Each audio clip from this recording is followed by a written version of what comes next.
think it's either the Malefic Gun or the Blade of Despair, whichever he wanted. I think it's more like Malefic Roar, not Gun. Malefic Roar. Why do I keep getting that confused?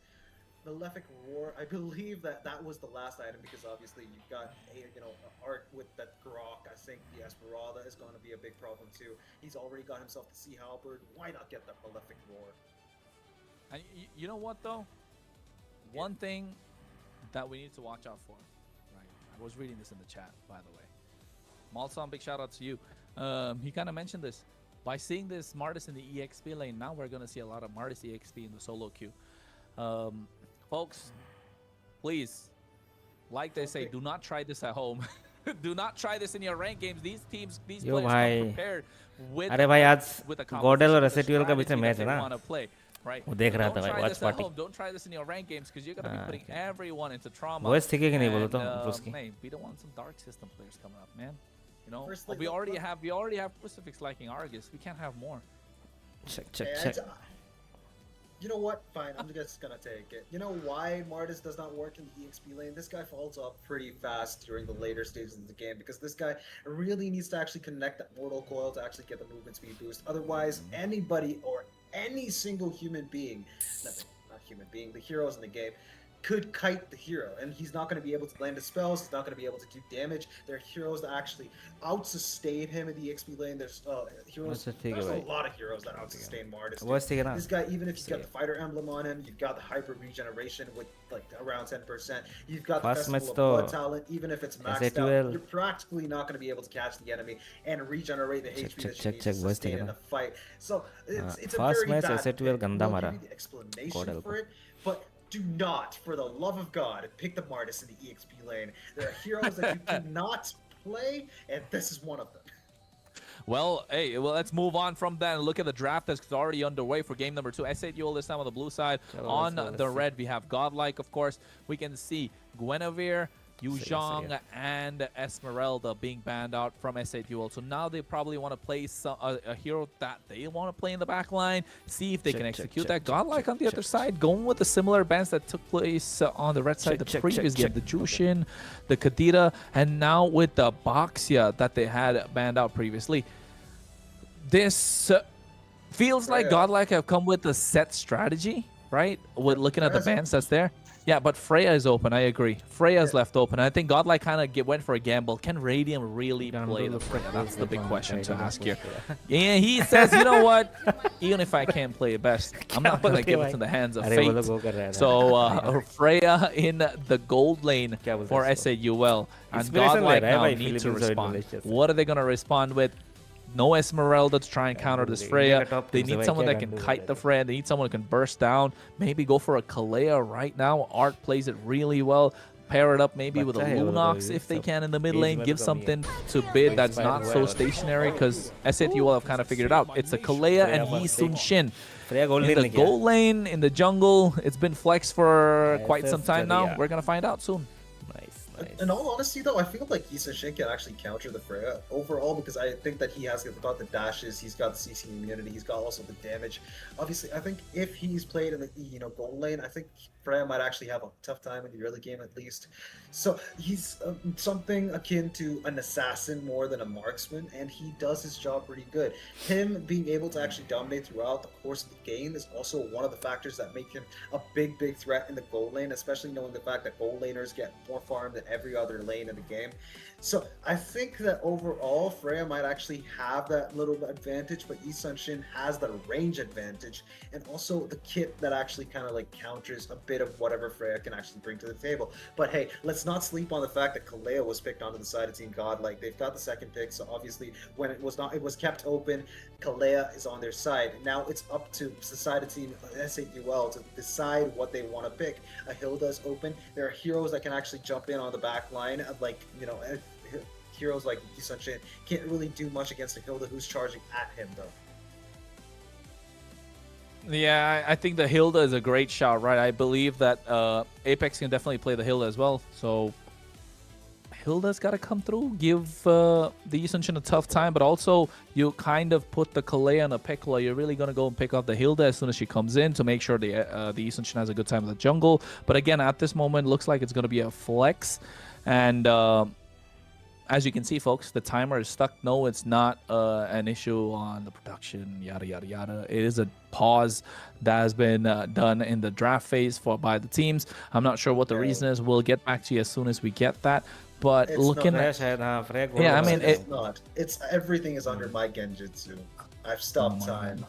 It started, folks. It started. I've seen not. Looney Tunes, but I've not seen Looney Crucifix, but... It's not started, though. I mean, talking about... You can see that it's stuck at 4, so...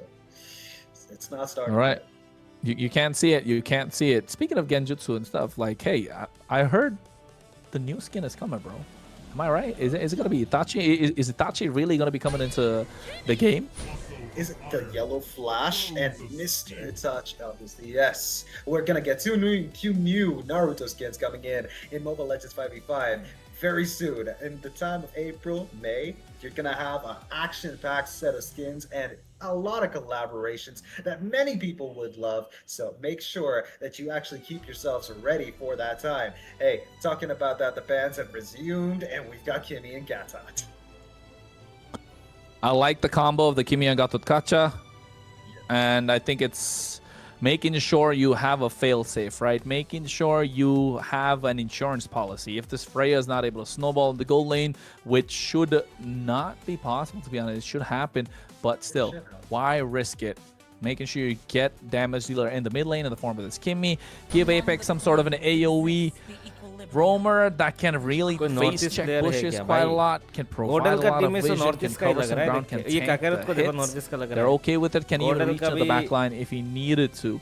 And instantly though, Godlike still sticking to what they know and what works. Goes for Eve. And you can take a look as well. The players are laughing. That's a good sign, right, Crucifix? It's a really good sign knowing that no matter what happened in game number 1, they're okay. They're not really that phased. They've shaken it off. There is a game. They're excited. They're ready to go into the next game, and they're not mentally affected.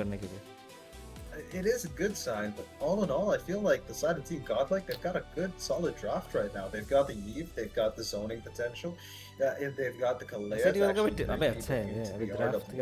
Last का 2 pick देखना पड़ेगा. Till now they're good on the draft, both of them. I think in the map they're gonna have a lot of control, but the side of Team S8UL do really have options that can actually bridge the gap between both of the teams. Manipur Meghalaya से बहुत If at all there was हम exactly ये लोग का history तो पता नहीं भाई. लेकिन नॉर्थ ईस्ट का है भाई. GODL में ज़्यादा है नॉर्थ ईस्ट का, हमको ऐसा लग रहा है. GODL का सब player नॉर्थ ईस्ट का लगता है मुझे. Just S8UL का थोड़ा है शायद central India. Instantly, and Kimi can always be safe. देखना पड़ेगा भाई. रिसर्च करना पड़ेगा. अभी ये लोग इतना फेमस नहीं हुआ ना, इसलिए सबको पता नहीं है लोग. We gotta make sure that we actually see this combination working out here. If not, then I think Godlike might actually just have the upper hand. But if they do play it pretty safe, they're still going to have the opportunity to engage or re-engage whenever they want. And the side of Team Godlike, surprisingly, like you mentioned, gets the Martis banned off in the second banning phase. Yep. They've gotten into their heads, man. I told you about it. They don't want to deal with it whatsoever. PTSD coming through. Especially if I was Bit or Van, like, nah, bro. The discussion was probably like, you know what, guys, we kind of need to ban out EXP laner. Maybe Yuzhong is already taken off. The CC is something that we can look at taking ourselves. Nah, instantly. Bro, please. I do not want to deal with that artist once again. It doesn't matter. I don't want to take. I don't even want the option for them to try and pick that up. So Martis banned out, traumatized the mid laner and the jungler of Godlike, and now instantly they go back into another into a jungle ban. Look at the Fredrin. Okay, I think Fredrin's a good ban against Kakarot. Kakarot really likes playing the Fredrin. It's one of his favorite heroes from what he told me. Bro's been hitting the gym so much as well. Probably that's why. Maybe taking inspiration from him. You have to give it a lot of time. I think so, man. I think Fredrin is the one reason that most guys are just like, yeah, I've got to hit the gym. This guy is a big, beefy man who actually carries around the most heaviest set of armor and also the most heaviest set of equipment. This guy's carrying like tons of equipment. Man, it's emeralds. It's actual stone that he's carrying on his shoulders. जानते हो नहीं भाई, मुझे that's पता है उसका gotta be channel. something. This guy is a beast of a man, and I think that actually kind of inspires most guys to actually go to the gym or do workouts. Crucifix, sound like you're jealous, bro. Kind of. kind They of. don't have to point it out. उसका highest star जैसे 2000 है वही तो मैं बोल रहा हूँ उसका Yeah, full I don't squad know, bro. 1000 It's been glazing for squad का quite हर some कोई time. 1000 star का But ऊपर है, either हर कोई way, squad. look at the ban on the other side, though. Carry being taken off, making sure Radium's having a difficult time. This Eason Shin still kind of flexed. I mean, usually you like to see him in the jungle, right? That's where I would prefer him, but at this point, with the way things have been shaping up, Kelroy kind of played it in the goal lane. Radium's tried it in the goal lane, made it work. So, yeah, you get a global vision with that Mountain Shocker. So, of course, but Phoveus being picked up in the hands of Romcom in the EXP lane. And look at the reply. Instantly, Alice. They want to dive once again. At least this time, they have a little bit of a front to back. Going with the idea that Godlike went in the previous game. Have Ubby in the backline with his Kimmy. Dish out damage. Pew, pew, pew, pew. But, you know, Alice diving in with that Throne of Ruin. Oh, no. It smells like trouble for Godlike. Something smells fishy, man. I can't put my nose on it. I think it's Kalea. Possible. You're absolutely right. It's probably Kalea, the half mermaid, half sea serpent. I don't know, man. What is Kalea? It's a philosophical question. She's a philosophical being. I don't even want to at this point. But we've got a Phoveus onto the EX. ये तो एक merges को counter भी नहीं कर सकता है क्या खेल रहा होगा because the moment Freya starts dashing पता नहीं भाई there, हमको लग रहा है ना लास्ट जब मिथिक शोडाउन हुआ था तब मार खाया बहुत S8UL गॉडलाइक से अभी S8UL पूरा फुल्ली प्रिपेयर कर गया है We've got Sora in the gold lane and Yisun Shin in the jungle. Yeah, I like the Sora, but now you're really putting a lot of pressure on Van as well. You have Leomord can go for an invade. You have Alice, the Freya, the Gatakacha. Again, S8UL look very invasive with their lineup. And Godlike want to have their sides win out in the early game so they can have their jungler scale up to the mid-game point, have consistent damage throughout. I mean, from there on out. But they need to survive this early game onslaught that S8UL are bringing to them. Godlike not looking like themselves, if I may say so. Maybe a shift in the way that they're playing, adapting to the style of their new coach, maybe learning new things and kind of forgetting what their original identity was with the early game lineup that they always went with. But this time, S8UL, the aggressors.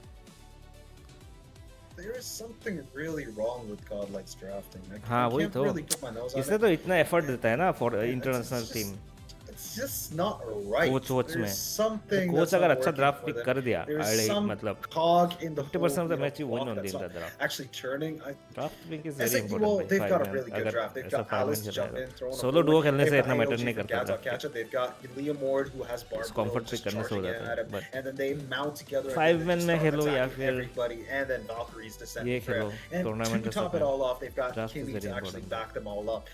And the side of team Godlike, it's like they're not even trying to out-draft counters. There's something wrong. I can't understand it. But Godlike really has this composition that does not actually have any synergy within themselves. I believe that, Sora could work well with Phoveus, but it's not going to work together as a complete team. No, I would agree in terms of what Kalea has to offer, right? Kalea usually has to offer that big tsunami slam. But there's nobody to follow up with it. There's not enough burst damage coming in from Godlike. I think that's what you're looking at. Not having enough burst, that is an Achilles heel of Godlike in this game. But S8UL know what they want. They want to dive in. They just want to go gung-ho, go for the jugular straight up to make sure they can get that early pressure down, as they did with game number 1. This is game number 2 in this best of 7. IQ, S8UL, Godlike, who's going to come out as victors. Already Radium on the top side, giving Fate a difficult time after cutting the lane. And now you can see the pressure in the jungle of Godlike. And they need to absorb this pressure if they can even reach that mid-game power spike that they like. Mid lane में भी गाटो और किमी dominate करता है late game में group fight में pick off कर सका तो ही जीतेगा लेट गेम में अभी से पिक ऑफ करना स्टार्ट करना होगा it doesn't really matter. Everyone's just going to stay healthy, try to play a gentleman's game, try to not do much. देखते हैं क्या होता है माइक्रो और मैक्रो अच्छा होता है बहुत ही हाँ पता है वो तो अच्छा होता है अरे लेकिन फिर भी ड्राफ्ट पिक अच्छा हुआ तो माइक्रो मैक्रो भी इजीियर हो जाता है ना करना ड्राफ्ट पिक छूटिया हुआ तो माइक्रो मैक्रो करके भी माइक्रो से ज़्यादा इंपॉर्टेंट मैक्रो है and the side of team Godlike don't really want to make any mistakes in the early game.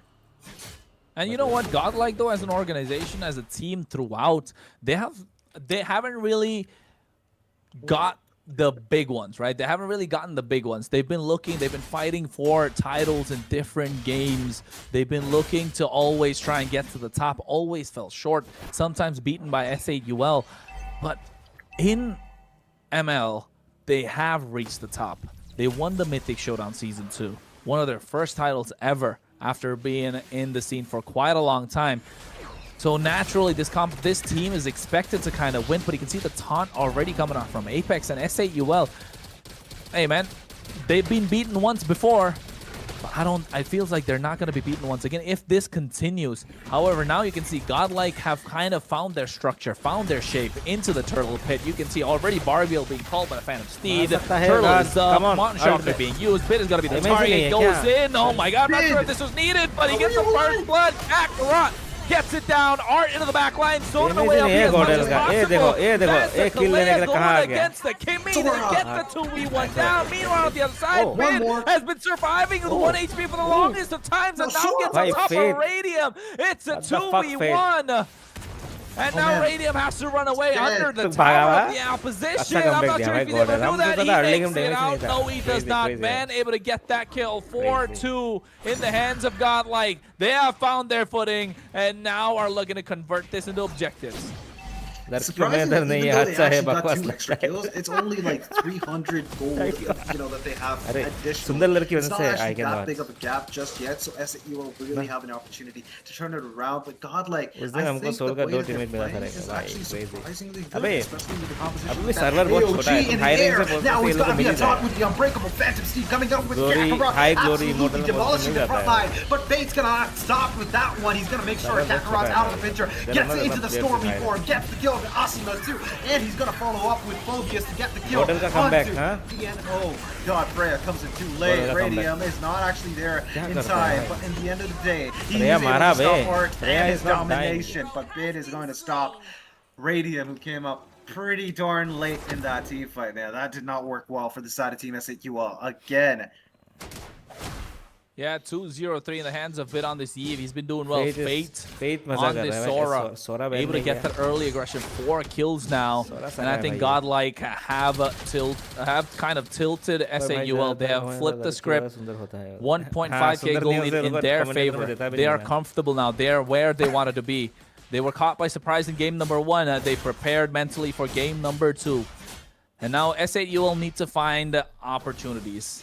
And it has to come out through these. Oh no, speaking of opportunities, they gotta purify at the right time from that Tsunami Slam being used by Art. But that's 80 seconds of not having that purify, and that means the next turtle is not gonna be having it. The Tsunami Slam, however, does have a lower cooldown. You're right. I mean, expending one of the most important things, obviously being the battle spells. These are additional spells that you get with your original hero spells that allow you to actually evade maybe spells that actually control you, like the spell Purify or... Oh no! But talking about that, we've got Phantom Steed, but no, we've got a Flicker from Bid. Trying to escape that, it's a good decision, but overall, I think that, the Flicker might have actually been more important. Turtle spawning in 30 seconds. 30 seconds. I think that 30 seconds plenty for them to decide where they want to be, how they're going to make this happen, how they're going to position themselves, knowing that Godlike already have the lead. But I said you all not shying away. They do have powerful ultimates. They have hit the point where they can pick a fight, even though they're down in terms of gold, especially if Anti makes it to the fray. It's going to be difficult for Godlike to try and find an opening. And already there you can see S8UL looking to dominate the turtle pit. Right now we've got Bid with glowing one. We've got Tsunami Slam already connecting onto the enemy backline. We've got Abi getting taken down. We've got Phantom Seed running in, and that's going to be a big problem here. The side of the team S8UL engaging, but Tsunami. But the second skill of Kalea connecting, that's going to be Art taking a lot of damage instead. We've got Freya doing even more damage with that Valkyrie's Descent. But in the end of the day, it's going to be Anti that's going to get the final kill and put the nail in the coffin. But the side of Team Godlike, they might actually just attempt for the Lord, because obviously Phantom Steve is not ready for engaging just yet. Well, a rom-com is there trying to zone out the rest of the members. Godlike this time get their hands on this turtle. It's 2 turtles in their pocket now. S8UL, we spoke about it earlier. Those battle spells were important. using the Purifier early on, baiting the Purifier early on from the side of S8UL's Abhi. And instantly Art knew who the target was supposed to be, went for it, got the target, converted that to an objective, and now Godlike have also gotten the tower on the top side. It has been mirrored by S8UL on the bot side, but Radium taking one on the far lane. But here, Godlike 10-5, looking at their itemization. He's got a Dreadnought armor, building a Dominance Ice. Romcom's going to be a force to be reckoned with now with the amount of physical damage that's coming out on the other side. They're okay to take it. However, I think it's all up to Abhi. Is he able to scale? Went for a first item Sky Piercer. Yes, you want to go there for a Kimmy, but you're lacking the damage early on that you're needed. No, goes for a Tsunami Slam this time, but not catching the right target. RWM comes in as well. AOG going straight on top of him. They're trying to make something happen, but they get the tier 1 in the mid lane. Radium has to run away. The Valkyrie set was used. Kakarot just using the Phantom Steed to disengage. He just used the Phantom Steed to actually get on the first match मार खाया वो लोग. Dude, that's exactly what he was thinking. I know what he was thinking, obviously, because I would have done the same. Just walk out in style, man. That's the best course of action in that position. They've got the bot tower tier 1. I believe the side of Team Godlike are over, they're over-exerting themselves in these team fights. I believe that they actually are doing pretty good, but I see that the exertion from the side of Team Godlike, they're actually kind of like trying to make this, make everything turn into a victory. The Mount Shocker used to steal the blue buff from the side of Team S8UL. It's kind of reversed now because obviously the previous game Godlike were the ones losing up on their farm, but now it's going to be S8UL that's going to lose up on their farm, and especially the jungler's farm. That's going to put them in a bad predicament because the moment they aren't able to get the neutral objectives, that's going to make them lose. The first pick है भाई, mid lane में Zuxin मिला तो उठाओ भाई first pick. The neutral objective on the spot. Oh, title strike coming through as well on top of Apex. He gets caught in the dark wave coming in from Romcom. Traction falls to pull Art back as well. They go in. Romcom goes in once. I don't know. They're just poking him out at this point. The Lord is up. I think Godlike turned their attention to the Lord. I feel like they're looking for a pickoff, knowing that they have a Purifier on the other side. They can't go for a Kakarot or the Phantom Steed. I don't think that was the right call. And now IQ S8UL are forced to go for an engage, and Godlike understand the big ultimates are not available. Romcom zoning out the members by himself. That's an easy Lord for Godlike, thanks to a mistake coming in from the side of S8UL. Honestly though, I actually didn't expect S8UL to really engage because obviously they're hyper. Kakarot was not actually engaging. Obviously they've got a big difference in the amount of farm they have, and also the amount of, how do I put it? Geography. The amount of towers that are up through the side of Team Godlike are basically just one less than what they had in the starting of the game. And S8UL have already lost 4 towers, and that's going to put a big dent in that one because the Lord is marching in on the mid lane, and that Lord is just going to connect in the next 3 seconds, man.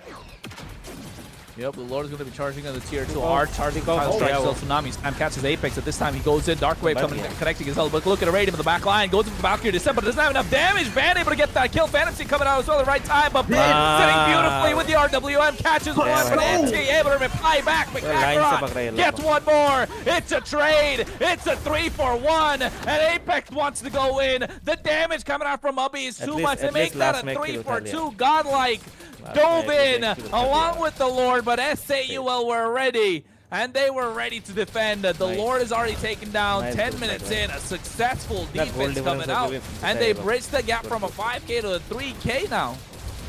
Dude, that's actually pretty crazy. The fact that S8UL were able to completely turn that team fight around. Well, let's just face it. The torrent form was used by Sora because he actually wanted to get everyone together. But Bid and everyone, they actually put them in the kill box. It did not work out for the side of Team Godlike because that kill box ended up putting themselves into trouble. They didn't actually have an opening to actually escape. And, well, I think S8UL are performing very well under the pressure that they're in. And the side of Team Godlike, they're actually kind of crumbling slowly. I'm not sure about this. I think that Godlike are really playing good at this point of the game, but I'm starting to see these cracks form. Yeah, the cracks are already forming. You can see that, but they are applying the pressure where it hurts, right? Soul needs to find an answer, and that answer has to come in from the dive that they have. Ubby has been dishing out the damage, but he hasn't gotten the kills. He has a Sky Piercer in his toolkit, but unfortunately, it's a 0-3-4. That's not where you want your main source of damage to be. Kakarot the same, an early game absolute monster on this Leomord, but it's a 2, 2, and 4. Not been working in their favor. Anti, who wants to get to the point where he can get super tanky, hasn't gotten to his item power spike yet.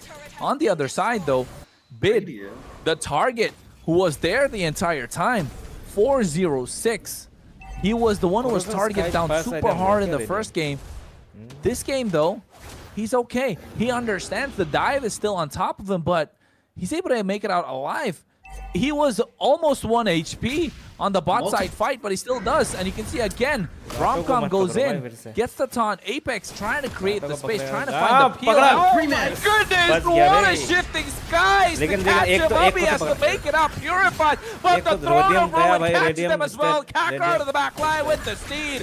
Van makes it out with a trace that Art finds a tsunami slam, and now they go gung-ho, but Kakarot does not come out alive. As Bid is unstoppable. Apex has to run away. There's no backup. 4 members, 5 members just jumping on top of him, not letting him get out of there. AOG finally able to make it out with the help of the Revitalize, and Godlike have come in to make a statement. They are bright, but they shine brighter when the light is upon them. Under dive ही नहीं कर पा रहा है. I actually feel like that pressure that's the cracks that I was saying, absolutely not there anymore. The Sanity Godlike dominated that fight. NT भी उसके enough damage नहीं है ना. Yeah, it felt like, you know, Phobius jumping onto Freya, Radium. S8UL अभी भी क्या ही मारेगा. Assassin चाहिए था इधर. अंदर उसके मारने के लिए crazy. The moment Freya actually had to deal with Phobius, that's when he could not engage in that fight anymore. And well, since the side of Team S8UL already started the engage, they could not disengage, especially at that crucial moment when Radium had to go back and Kakarot was stuck amongst 4 people and a tsunami slam took him completely away from his team. Not good. The Lord marching in. There's going to be 8 seconds left for the Lord to connect onto the base, unless S8UL have other things in store for them. I don't know what plans they have, but Fate is looking to spoil them, along with Art looking to get a pick off. Purifies are present, however. Phantom Speed comes out at the right time, looking to clear off the Lord. Mount Shocker being used. Bid is positioned beautifully, looking to find the right target. Has the Blood Wings to provide an extra bit of sustain as well. He picked up the Wishing Lantern earlier, so you know no matter how tanky they are still going to get hurt down. The Dauntless Fleet used up, Concealed Play coming through as well. Dark Wave right on top of Anti, the Throne of Ruin coming through. But at the same time, AOG to the back line. Wan makes it out alongside Bid. Fate's gonna be the target. He has it. He goes for the damage. And now you can see Bid again left in no man's land as they find it. Romcom with a double in the back line. Anti goes in, tries to show the damage, but he's just not have it. And Van finds it, but gets taken out by Apex. Anti buys some time, but doesn't have the damage. Title strikes, and Godlike have found the opening and are looking to crack down the base Crystal of Soul. Honestly, okay, we've got a lot of punches from the air, dude, and I think right now, Fate, he knows he can be fearless. There's nobody from the side of Team S8UL that can really stop him. The moment he actually engages or disengages, nobody can actually catch him unless, of course, Unbreakable taunts him and keeps him in place, but that's not going to happen anytime soon. They've only got Asuna and Apex together. They can't really afford to make any slip-ups here. There are a lot more difficult opportunities for the side of Team S8UL, and they don't want to take it just yet because they can't afford to take the game slow. At least in this stage of the game, they might actually have a lot of deficiencies in terms of towers and farm, but all in all, I feel like they do have an opportunity to turn it around. But Godlike, they're still so far ahead, man. It's surprising how they actually have more than at least 80% of everything done in the game. They just need to focus on the Nexus. It's almost done. The Lord is now, you know, spawning in. This is going to be the 3rd Lord of the match, and I'm absolutely cracked to see what happens right now.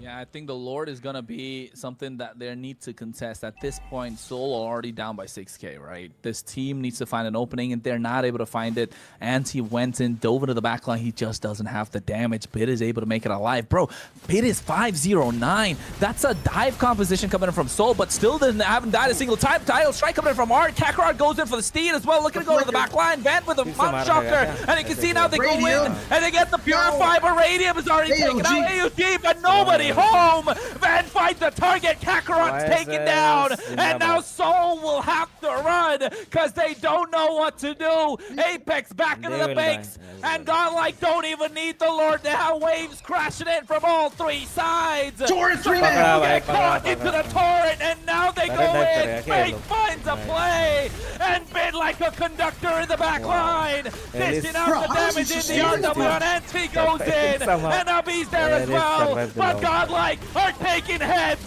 one at a time. And Soul's Abby left standing to defend by his lonesome self. But Soul not able to do so. Get wiped out as Godlike make the statement comeback and make this a 1-1. And oh my goodness, Crucifix, it's gonna be a long night. I had my doubts about this draft, and while there's a reason why FLPH, a coach actually made this draft, they absolutely crushed it. S8UL had no response to this. And the fact that Godlike really just stomped over a, Silent and S8UL after that first defeat, that just shows commitment. That shows determination to win this game. And they just completely turned it around. That's absolutely amazing. I loved it. I doubted them. I'll be very honest. I had my doubts. But they absolutely, showed me up. Man, that they know what to do.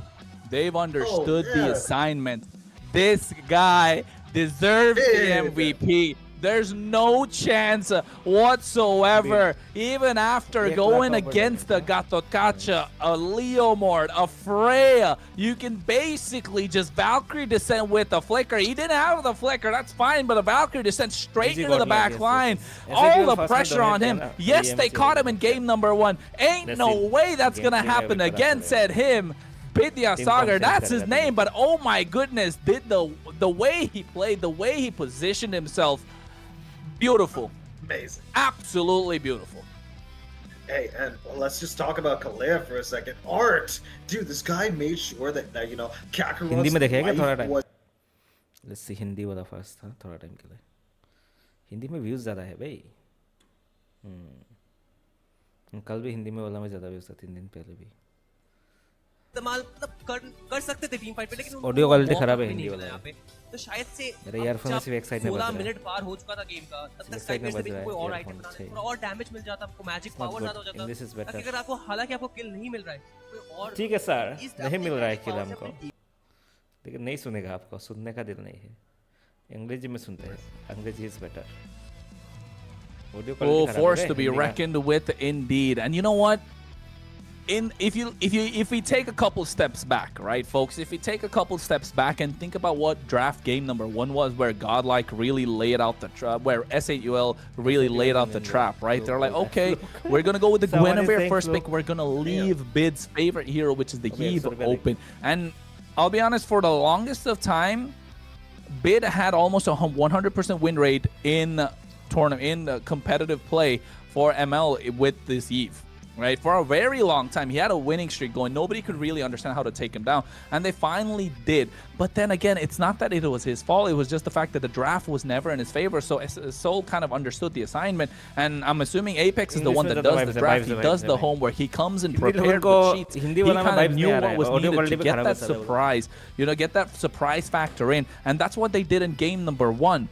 With that surprise factor, laid the trap down. Godlike fell into the trap. And now S8UL won the first game. Okay, well played. But in the second game, Godlike figured out, okay, that was the trap. Now we got to switch it around a little bit. It's okay if they leave that open. We will still pick that up, showing that we are strong. We know what we want to play. It's all right. It's our mid laner's favorite hero. It's Bid's favorite hero. It's Bid's best hero, rather. They are okay picking it up, even though you're going to dive on top of him. And they laid a trap of their own. And instantly, even though he's going to be dove upon, he had the protection, especially from Fate in the gold lane, who was the rich guy, using the shifting skies at the right time, catching them off guard. made beautiful sets, and then you have the carry Bit who dealt the most damage, which is what he does with this kind of a lineup, which is what he does for Godlike. Unfortunate that Anti, even though he played an Alice, in this case he was the sandbag, dive into the backline, absorb a whole tons of damage. They just didn't have the execution coming in from Kakarot on that Leomord, and of course the wingman Art looking to bait out those purifies at the right place at the right time, 60 seconds before the turtle, knowing that they have 20 seconds in that neutral objective fight to pick somebody off, and he played that beautifully. Godlike have come with a game plan. Yes, they were shaken at the start, but at this point, they are unfazed, man, and well-deserved MVP for Bid. MSC में आएगा बोले India. Totally, I completely agree with you, man. But one thing that I want to talk about is the drafting. The fact that they drafted it so well. Like, decided Team Godlike, yeah, if they wanted to go for Sora, they need to make sure that Valentina is not going to be there. It's not an actual potential threat to the Sora pick. They made sure that Fate actually got the Sora in the end. They had the Yisun Shin, a flex pick, played and, you know, trying to bait out the goal lane pick. Obviously, it wasn't Freya, it was for pick first. And then, let's just face it, the fact that Yisun Shin was there, they actually believed that Yisun Shin would have been played in the goal lane, if not the jungle. But that goal lane thing was always there. And the moment they actually saw that the jungle position was getting banned off in the second banning phase, they realized, oh, it's a Yisun Shin in jungle. So they didn't know what the side of Team Godlike were going to bring to the table in the goal lane, and they had to make sure they actually had something or the other to counter whatever they had. They did not expect a Sora, though, a hero that's very tanky, very, very utility based. It's got so much in its kit. You can use the torrent form to completely just shut down teams of waves of enemies in just the place that you want them to. The kill box actually worked out in that favor. In that regard, obviously, the moment he used Shifting Skies and pulled people with the torrent form, he was able to actually keep everyone to Bid's control. Like you said, the control tower for a reason, bro. I agree, and it's like you kind of choked down Bid early on. You know Godlike are gonna crumble. That's what they did in the previous in the first game. In the second game they tried. He was a little more prepared this time, and I think it worked out in their favor. But look at the bans though. It's the same. It's literally just the same. Godlike banning out the Kadita, the Baxia, and let me guess, it's a what was the third ban in that? The entire time? I've kind of forgot. Jushin in the previous game. Jushin, yeah, exactly. If they were on the red side, of course. But yeah, Jushin this time. Malaysia को भी नहीं सका Indo. Was it a Yisun Shin in the game number one? At least जाना तो है ना. Oh, that was Yisun Shin by S8UL, right? I think Taste the intervention. I can't remember for the life of me which team banned it. But definitely with the way that they went about, they understood the assignment. They know what's going on. They know how to deal with the problems. Claude, that's what it was. So I think it's probably going to be the Claude once again. Is it going to be the Claude? Yep, it's going to be the Claude. It is going to be the Claude. I hope not, because I wanted to see a Claude getting picked. It would have been fun to actually see a Blazing Duet, the positioning, and everything that, you know, maybe either Fate or Radium could bring with the Claude. But, well, sadly, we are not seeing Claude anymore. We're not even going to see the Yisun Shin because both of these heroes are banned. We're done with the first banning phase. We're jumping straight into the first picking phase, and let's just face it, the side of Team Godlike, they've got the drafting done to the perfection that they needed it to in the previous game. I'm expecting a lot more in this game because S8UL, they're not going to be kind about after, you know, whatever happened in the previous game. So they're going to bring a lot to the table this time. So Godlike, show us what you got. Yeah, I agree. I think they're definitely not going to take that lying down. They're definitely going to clap back. But how? Oh, Yu Zhong, all right, being picked up as a first pick. Again, that's a hero that Radium kind of played. Deny both in the gold and the EXP lane. Again, they don't know where it's going to go. Is it going to in the gold lane? Is it going to be the EXP lane? Ideally, you would assume it's in the EXP lane, right? But these guys just kind of understand the assignment. And then you got Esmeralda here being picked up in the gold lane for S8UL. Guinevere picked up in the jungle. The Guinevere in the jungle works. Prevents Bid from playing any sort of a stationary mid laner. We already saw that in game number one. Is it going to be will dominate the Do you really think that it's going to be possible for, you know, Bid to fall for the same trick twice? This guy is very, very vengeful after that first loss. I don't think, you know, he's going to go for maybe a Yves this time, especially not against that Guinevere. Even if he does, he's not going to allow the Guinevere to catch him anytime soon. But again, he's not going to be that guy who's just going to take everything laying flat down. He's going to make sure he actually has precautions. He has no response to that. But look at that, we've got a Fanny getting picked out of the side of Team Godlike. They've got Vance and Peru on the Fanny. The hero that does not have a stop button. He's flying in the air, running the tornado slashes, and going cuts, roading everybody else. And again, Godlike do get themselves a Kalia getting in the hands of again Martis. Got that again. Martis This again. game we did see that the enemies had the advantage with the Kalia, shutting down the jungler all the time. Kalia किसको पकड़ेगा? Will it work again though? It's That's possible. that's the question I kind of want to ask. It's Like, possible. okay, sorry. okay, it worked in game number 1. Yes, the conditions kind of work here as well because you have Fanny that needs to fly around with the cables. The Mortal Coil does prevent that a little bit. Yes. It's not enough. Will it work again though? It's That's not- my question. Like, not it's a enough. pocket pick. All right, it worked in game number 1. Now Godlike are more aware about it. So they'll take their time into seeing what they're going to pan out. They're going to take their time to see how they can make things work. I don't know, man. I don't know. Like, okay, a surprise is nice the first time, right? If you're trying to repeat it, it's not more of a surprise again, is it? It's not. But hey, I'm kind of expecting an Argus to be picked at this point of the game because they've got a Martis already, and just pick an Argus already. Come on. No, this guy, bro. This guy, bro. No. He wants Argus. इसमें He gold भी हो wants सकता है, EXP भी हो Argus सकता है. here. I don't know. I don't want to see an Argus in Charisma can go both competitive ways. play. I'm not gonna lie. Maybe an Martis Ocean White EXP or with DJY, Hyper? but I have no I don't idea. know. Not no Argus in competitive play, I would say. But Argus though, I don't know, man. Wait, Grog Won't ban fit the bill, bro. You know what? Let's move on. Let's forget Grog about it. ban Move same. on. Lunox You know being what? banned out on Let's the other go. side. Grok being banned out. Carry being taken off the table. Phovius this time taken away from the hands of Romcom. So what are they gonna go? No Lunox available. No Kadira available. No Jushin. क्या मतलब? Rom-com Abhi. Yuzong Okay. नहीं खेलेगा क्या? What This do you- is some insider info. I don't know if the Hindi desk they're gonna be able to say this, but let me tell you something. Abhi doesn't like to play Eve. Abhi, from what I've been told, he doesn't. I wouldn't say he doesn't know how to play Eve. He does know how to play, but he doesn't like to play the hero. It's not his best hero. So they don't really go in that direction. No. And no, look at that. Knowing that, Godlike just leave it open. They don't care. It's okay. They know for a fact Abhi's not going to pick up this Eve. So this kind of leaves a hole in their lineup, right? This kind of leaves a big hole in the lineup. So they go for the Zetian. They're going to poke from afar.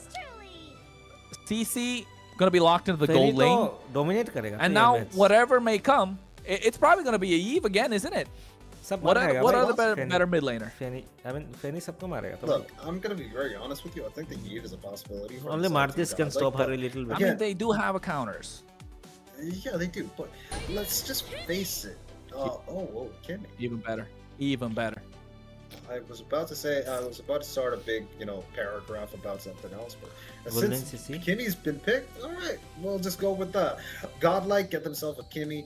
But the one thing that I want to mention right now that I just noticed is the fact that Celestial Armaments on the passive of Zacian, obviously, completely negates whatever Fanny can actually do.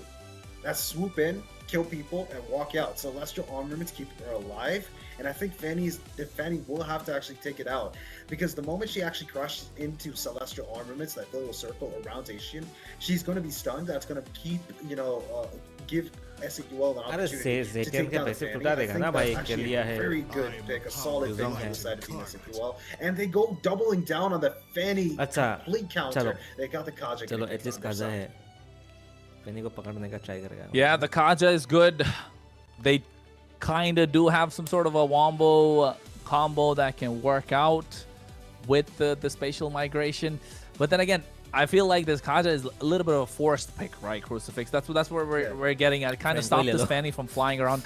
Kalea's taken off the table, the one that has like Franco an पकड़ लो, Franco से instant पकड़ो, Fanny को lockdown. हवा में Or what, yeah, Kalea, like it was already stolen Bro, away सिर्फ by मैं Franco से Godlike. नहीं लेता है, मैं आदमी को. Kaja works. Yes, it People has a don't know, man. suppression. People don't know But how then to again, play you're this already guys. playing into the hands of Godlike. It feels like Godlike have completely dictated the pace of this draft, completely, and Soul just don't know how to bounce back. They go with heroes. It feels disconnected. again, compared to what they did in game number 2. So it's giving me a tough time to say that they have a great lineup. They don't. It's just like a makeshift team. Like in a zombie apocalypse, you just make a makeshift wooden bat with a bunch of nails. That's exactly what Seoul have. S8UL really have a makeshift bat with a bunch of nails poking out of it, trying to beat off whatever zombies are outside of their door. I think Godlike really have a solid draft. They've got a few heroes that can actually dive to the back line. They've got a big kind of like mid lane control. Yo, Spicy Lemon, welcome back. But I think that Zacian might actually outrange Kimmy, so that's going to be a big, problem there. Overall, I feel like Godlike's got a very good, solid lineup for themselves. S8UL, it's literally what I said before. It's like a makeshift weapon in a zombie apocalypse. It might work. पता नहीं क्या करेगा अभी Outplay कर दिया बोले S8UL match में draft के हिसाब से तो I think GODL won in this draft. Commentators are also agreeing with me, or I am agreeing with the commentators. Well, folks, we are getting ready to go into the game. It's game number 3, best of 7. Let's go. 1 and 1. And I think this is going to be a cracker to set the pace of the game. Usually, the third game is the one that kind of puts them into gear. It puts everything in motion. And looking at the emblems as well, everything looks set. Nothing really crazy. You got a Brave Smite coming in from Apex, looking to rock that support emblem. A lot of mobility in and around the map. Petition for different angle in nothing too crazy so far, I would say, from what I see. But that no.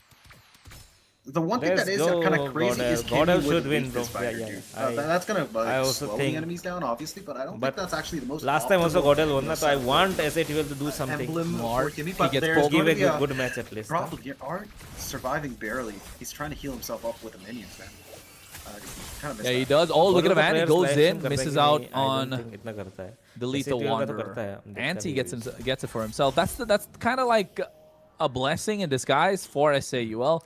They have the smartest that can go quite aggressive early on. We should be looking to stop the recalls of those two members. Could get a first blood. Forces out a flicker though in the mid lane. Bit doesn't have a flicker for the first turtle. Dude, that's going to be until the next 2 minutes. That's going to be 3 minutes, 30 seconds. That's when Bit is going to have the next flicker available. But again, I think Kaja trying to poke his way into Bit's jungle allows themselves to get some vision on where the enemies are and kind of allows... Okay, I don't think that's going to be a follow-up, but the turtle is spawning in. Hey, Van already level 4. That's why I said here we go. Looking to get a target, bringing on the mid lane. Art with a title strike on top of Bubby. Apex comes in. Whips it out, gets a little bit of damage on them, but meanwhile on the bot side, Kakarot, knowing that Van is thirsty for those kills, gets first blood, attention to the turtle, and now this is where Seoul needs to capitalize, get this neutral objective quick. Here comes the Black Dragon, looking to go to the back line, Retribution secures it, Kakarot able to make it on harm's way, on top of Apex as well, Rom-Com, chasing it down, but Apex makes it out with the help of a flaker. Van comes in, no purple buff, but he doesn't have the energy, doesn't have the damage, and I think Seoul have found themselves at the advantage in the early game. Tournament player है अपना role का भाई. And the fact that the Fury of होने Phoenix was able to allow Apex to get that window of escape and Indian let him tournament escape, players that was crazy. Indonesian villages That नहीं है तो. one thing I'd say is the power of friendship and Garnet. This is anime round. India is जाके dominate करेगा. But again, that was absolutely beautiful. That was very, very beautiful teamwork from the side of Team S8UL. They are playing it pretty good this time around, but the top lane is where I'm actually kind of like really excited to see who's going to be the first one to take the L there. Esmeralda already getting the best advantage that she has because it's an Esmeralda against a CC. CC is definitely going to lose the lane. Unless, of course, you know, that CC is one trick and he will win. No, it's not. Yeah. At this point, I think they have kind of found the answers, at least for the early game. They need to translate that a little bit more. How are they going to bridge the gap from the early to the mid?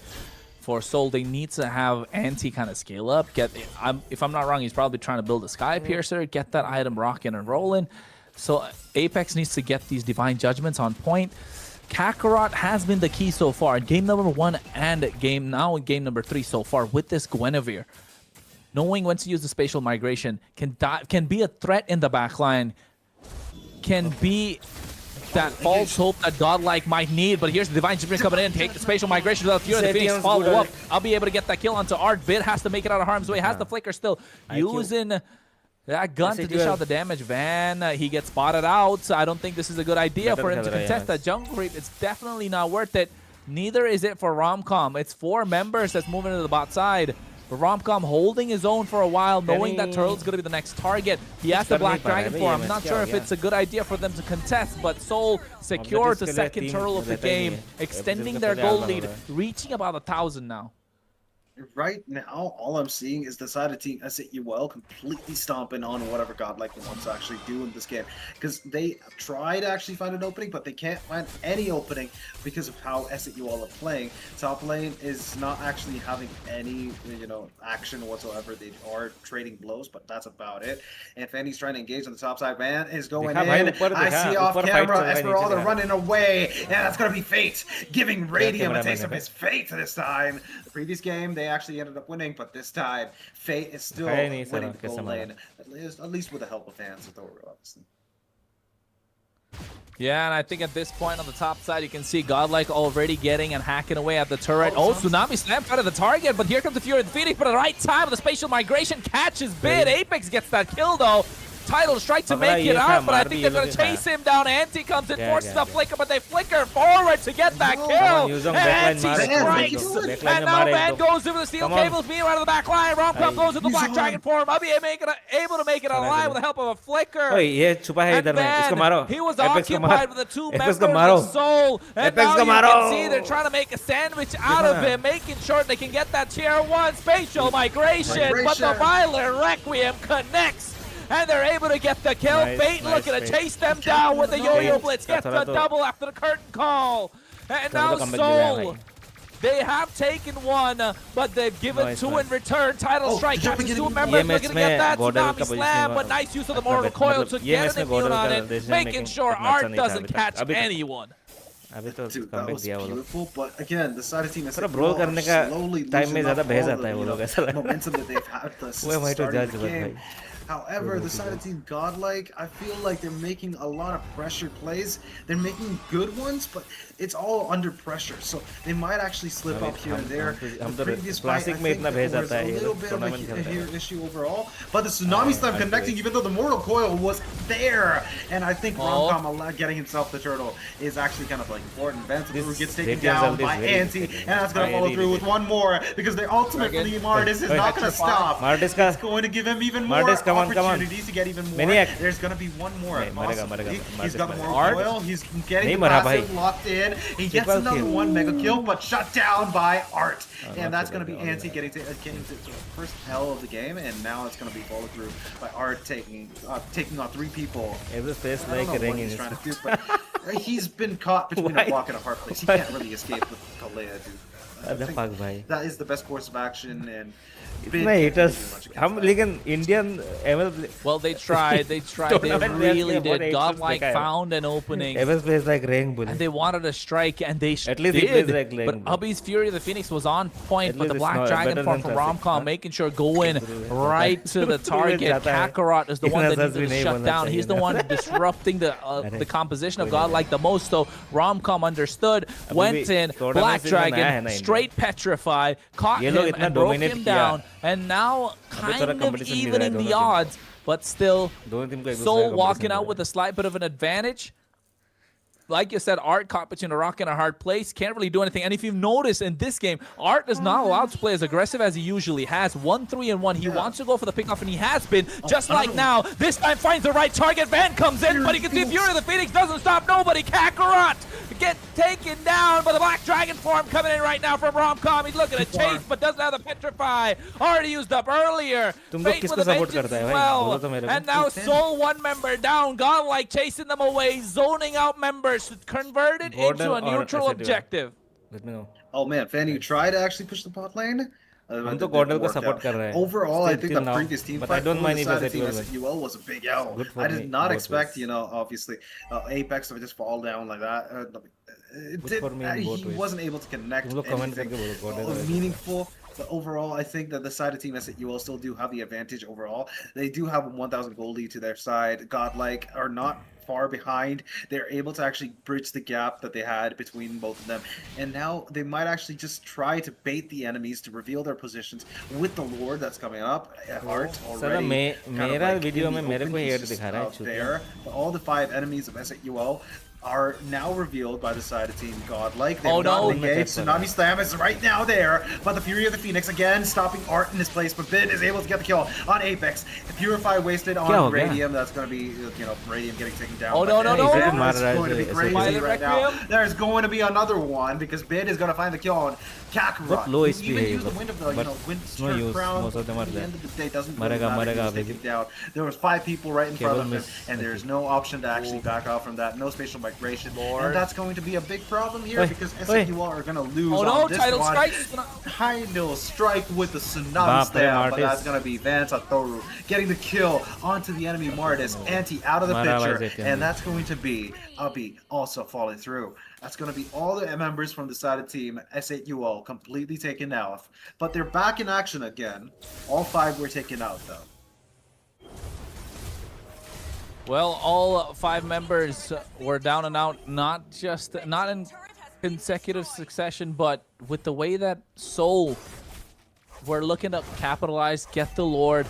I think Godlike have found the answer, right? I feel like Art kind of understood who he can target. He's looking to target down Kakarot now as much as possible. Godlike have adapted in this game. They have adapted so far. And taking a look at the itemizations, hope they have adapted here. Dreadnought armor in the hands of Rockcom, knowing who's the target. Meanwhile, on the other side, nothing too crazy. A first item fleeting time coming in from Apex.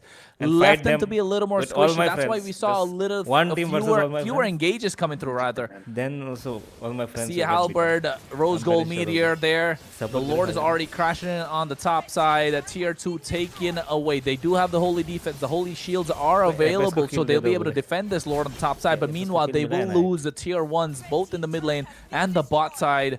And now the bot side Tier 2 is going to be the target. Spatial migration comes up, but what a Black Dragon form! Catching him at the right time! Making sure that spatial migration is rendered useless. Fury of the Phoenix comes in as well, but you can see Tsunami Slam locking him down. Art catches the anti, but he gets a shutdown. Apex gets taken away. But man, flying in with the steel cables.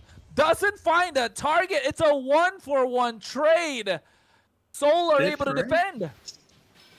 My God, they did lose. They ended up losing all the Tier 2s. They ended up losing all the Tier 1s. However, it's a small price to pay. They might have actually lost in terms of the architectural structures that they had to actually defend against, defend for. But overall, I think that them having all 3 Tier 2s, Tier 3s, are actually the one thing that I can actually look forward to keep their high ground advantage. They can play and make the enemies try to force themselves into a team fight that they might actually just lose. I think that they can actually do that. S8UL really still do have an opportunity. Godlike, though, they are pushing down the pressure, and they've got another engage. Fury the Phoenix. I think that's going to be another Tsunami Slam to actually evade this. Oh my God, the spatial migration was absolutely rendered useless. But we've got the big Black Dragon form in the air, scaring S8UL, forcing them to go back, and the Dragon has landed now. S8UL, though, they're afraid of the Dragon and whatever comes behind the Dragon. They're very afraid of the big dragon. Were forced to go back. Very afraid of the big black dragon. Big black dragon को मारने के लिए कोई है भी नहीं ना वो लोग. They burned out a big ultimate, and I think this is the opportunity for them to look and lock down this Lord.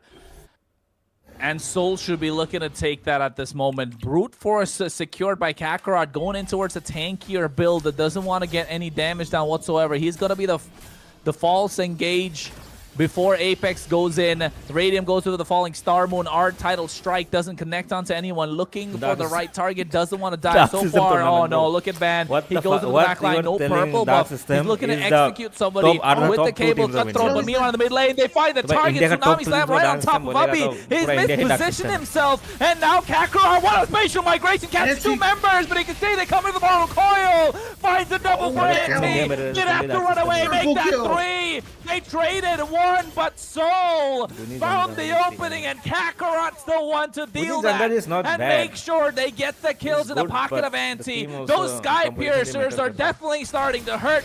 Soul looking to secure this Lord and convert this into some internal tower structures. Hey, I'm gonna be very honest with you. Have you noticed the fact that NT he carry कर रहा है भाई वो लोग को. NT is carrying them alone. Van to actually force the retribution off of him. I think that was very important because that now makes Godlike in a position where they can't actually contest the turtle. Even if they were able to actually micro away from Kaja and still steal his turtle, they could not because there's no retribution, and that's going to be a very big loss for the side of Team Godlike if they lost their jungler at least in this stage of the game. He has the blue buff, so he's got a lot of windows of opportunity to escape whatever the side of Team S8UL might actually throw at him to actually take him out. But the side of Team Godlike, they've got Lord marching in on their side. That's going to be 11 seconds for the Lord to connect onto their tier 3. But that's where Soul is going to capitalize on. They're going to take the tier 2 with the bot lane, and that's going to be another minion wave that's going to connect onto the bot lane tier 3. Well, now they're at the inhibitors, looking to take it down. Godlike looking to defend. Traction Pulse misses out. Kakarot, his spatial migrations have been crucial. They have been on point. And Godlike are been scrambling around it. Meanwhile, the top side, Anti giving chase to Van, but in the mid lane, they're able to defend their inhibitor. The Lord is still left standing. It gives more time for more super minions to be spawned up.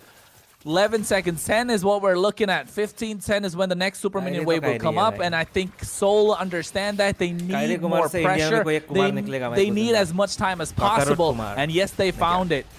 The Lord crashing in on the top side. But hey, I think Godlike, good defense. Yeah, I mean, at the end of the day, I think even without the Holy Shield, they're able to defend against Lord, but let's just face it, the side of Team S8UL really aren't putting that much pressure into India में और कोई streamer They've already bridged the gap of whatever they had. They've even Am I the only one doing surpassed that gap of gold and especially kills. They are now in the position of power. They're able to actually dictate the sport they are our players to their advantage. India के बाहर जाके fight करेगा तो जितना भी dark system होने से भी support करेगा. They've got an opportunity. If it comes, push comes to shove, they जितना है भाई इंडिया के बाहर जाके एक मैच जितना है. Anything that Philippines, Malaysian team side of Team S8UL. And I think Art knows what he wants to do. He wants to catch either Kakarot or उसके बाद M8, M9, M10 में जीतने से वो अलग बात है. It's just the future. Our players. Of course, well, they need to find the right targets. If they got to go to Ubby, he has to make sure the Celestial Armament is broken off first. At this point, I think Kakarot's the best target. You need to catch him before the spatial migration or even after. But if you catch him, you gotta burst him down. And Godlike have done that so far. But every time Art tries to go in, he gets caught up. And so far, all the damage on the eggs, I mean, all the damage in the basket of Anti that Martis, he has the stacks in the Sky Piercer. I wish I could really take a look at how many stacks he has. And not just what items he's got in store. I think he probably 80 at this point. Does he? Because that's the first item he rocked in game number 1. I think he rocked that this game as well. That's why the Lord is up, however. And Soul have first peek at it. Art coming in from the side, looking to get somebody down. Tidal Strike on top of Radium, but he is quite tanky. He has a lot of shield, gets himself Blood Wings to add it more to it as well. And now Lord already 20,000 HP. They're looking to burst it down. Traction Pulse misses. Lord's knocked up, catches them, but here comes Romcom with the Black Dragon Form. Looking to catch them. Furious Phoenix for Retribution at the right time. That goes into the back line. Anti able to pick off Art as Romcom able to pick up Ubby. And now Romcom is down. Spatial migration will get taken away. Anti on a double, and now S8UL on the hunt. They flicker forward, looking for more. Anti's thirsty, but Godlike not giving them any more. Do not want to give away more advantage. That was a possible two-man wipe. I cannot actually believe that the side of Team Godlike would make that kind of mistake, especially knowing the fact that Zacian, the Fury of the Phoenix, is going to be the biggest threat in terms of actually taking the Lord. Contesting in this one was a direct denial from the side of Team S8UL. They completely shut down whatever idea that Godlike might have actually taken to get into that Lord pit. But again, at the end of the day, I think S8UL have won the fight, but they might actually have to put even more effort to win the war. Lord marching in, connecting in 3 seconds. Do you think they might actually be able to end it right now? Oh, Tidal Strike, Tsunami Slam catches the one member. That's going to be Anti, but they get the inhibitor on the top side. सबसे pro कौन Radium है falling Star Moon to disengage the Lord. He's already knocking the जो base crystal. Tournament नहीं खेल रहा है, They tournament have खेलने वाला तो है ठीक Abhi है, trying to clear out the mid tournament नहीं lane. खेलने वाला मैं A सबसे little pro कौन है bit इस of a misstep taken by Soul. Now they're trying to regroup. I'm not sure if Abhi is there at the... okay, I don't know what he's doing. He's not... Bro's taking the lethal wanderer when they kind of need him at this point. I don't know if he has the vision for it. They don't want to dive. मेरे को personally लगता है कि मेरा Amon is better than I figured it was a great opportunity for Soul still to go for it. They have the advantage. They have already baited out a couple of ultimates coming in from the other side. And I think it was okay for them to go for an engage, but seems like they didn't want to. You can see 21 stacks on the Sky Piercer for a bid. He has been dishing out the damage quite a lot. Maybe Anti's 80 already? It will be possible. It's not that yeah, bro's at 80 stacks. He's a nightmare. He's a nightmare for them. I've tried. That's crazy, man. But I just asked ChatGPT why Asuna as a Zacian went for the little and I can't spam one hero in every match. It tells me that back in the day, apparently Chinese Nightless gamer, I see his That's content. exactly why. Thank you, ChatGPT, for answering that. So we understand why he was there. Asuna had to actually, do the role play and get I will try to Chinese Empress and him out before he actually engaged in the next crucial team fight. I mean, it gets the double buff as well, goes complete damage. At this point, looking to dish out as much as possible. Lightning Truncheon, Divine Glaive, Glowing Wand, Wishing Lantern. Along with that, get a fleeting time. It has hybrid attack, so you know you're going to dish out a lot of damage. You're going to get the cooldowns to your ultimate as well. Radium right now gets caught. He goes in for the Falling Star Moon. Purify not being used up, but you can see nice use of that as well on top of Kakarot. They catch him with the Spatial Migration comes through. Winter Crown being used, but the Black Dragon gets melted down. That's 80 stacks what we're talking about. And Radium gets taken away with the help of the Curtain Call. Immortality's top, left, right, and center. But man's going to be the target trying to run away. But Anti, he gets caught, but doesn't get taken down. Finds the right opportunity, but I don't think Van wants to go in. Apex is present, protecting the damage dealer. If you want to win, costly, but able to survive and make it out alive. But the factor of the matter is, all right, Anti has the ultimate. He does have it. Enemies are all low. If he actually connects the ultimate, he would have actually gotten the killing spree talent, refreshed his HP a little bit, felt more, alive. And continued the fight. I don't know what was happening over there. He used the flicker to disengage. Very good decision, obviously. But the thing is, I think that he had the opportunity to go for a perfect kill there. In that turtle fight though, we'll get in that buff fight, we'll get back to it. But right now, the Lord already 15,000 HP, 16,000 traction pulse, pulling Anti back to Immortal Coil comes in. They're looking to contest. They don't have the retribution. There it is, Fear of the Phoenix. But able to steal the Lord. Art goes down, but he gets a shutdown bid. Anti, he got the job done. Finally. But at what cost? The gold is in the pocket of the mid lane, the damage dealer that they were looking for, and you can see instantly the goal lead has almost been neglected, has almost been negated at this point. Soul do not have loads of advantage, but they definitely have this Evolve Lord, and I think they're looking to end the game. 30 seconds for Anti to spawn green damage. What the fuck was they that, don't care, they dive in, they get the one that they want the most, and that's bid. Vance flying in. I don't think it's the right time to do so. My friend Godlike are looking down the barrel of a shotgun. As Soul go in, facial migration from Kakarot, catching them once again. Fate should be getting caught now, but he's able to survive. Another spatial migration. A Petrify coming through, but Romcom's Black Dragon form is not enough. As Soul find the base crystal. It's a 2-1 score. Dude, what is that damage on the Nexus? What? Gamble था बहुत What in all things that's actually good was that damage on the Nexus, dude? I wish Argus had that much damage on that Nexus. क्या बात करता है? हम तो north eastern लगा भाई उसको. It melted down in a second. I cannot believe this. कहाँ है? That purple buff fight, right? That's kind of where it changed everything. I think Godlike found the right target. More serious. Art went in. He had the Tsunami Slam locked down onto Anti. He knew that was supposed to be the target. There was no Mortal Coil available, so it was the perfect time to use it. But Apex was just one step ahead. He went in. That's when he locked down the... No, not onto Anti. He locked it down onto Kakarot. Right? Because you could see he wasn't able to use the retribution. He was locked down by that Tsunami Slam. Instantly, Apex pops in the Divine Judgment.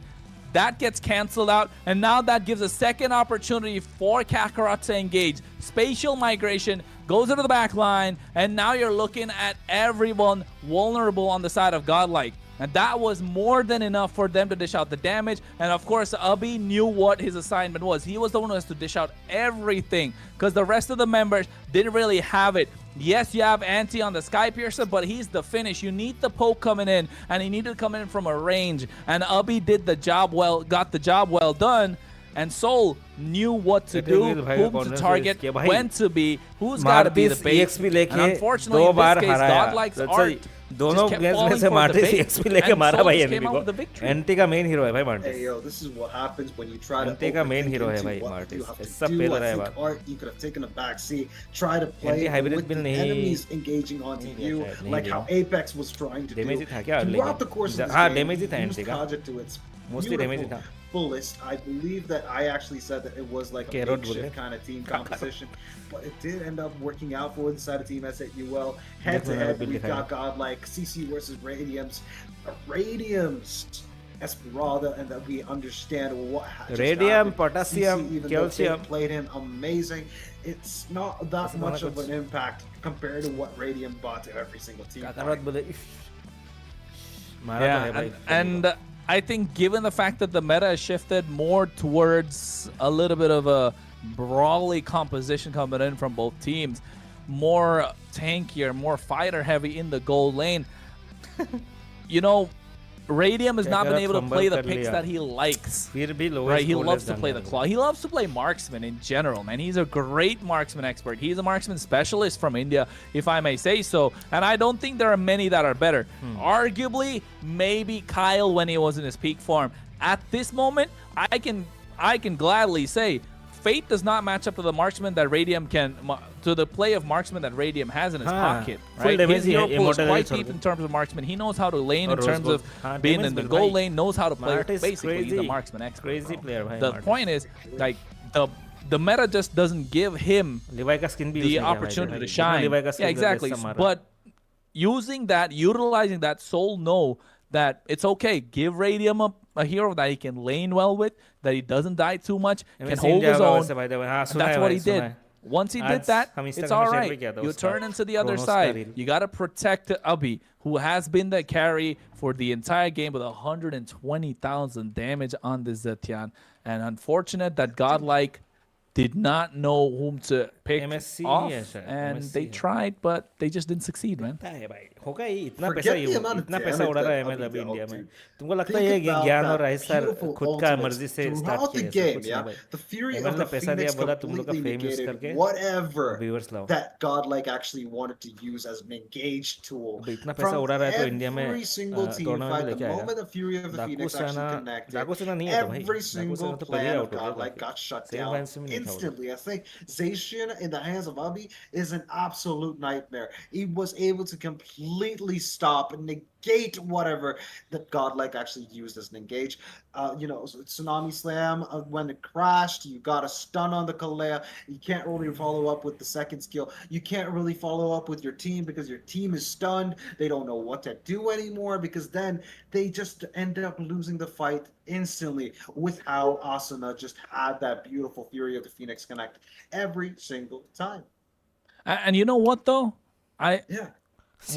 With all that's been going on, with Abhi taking the spotlight for Soul, with Radium trying to play more of a supportive role in terms of what he can provide for the team, not being the main source of damage, rather, if I may correct myself.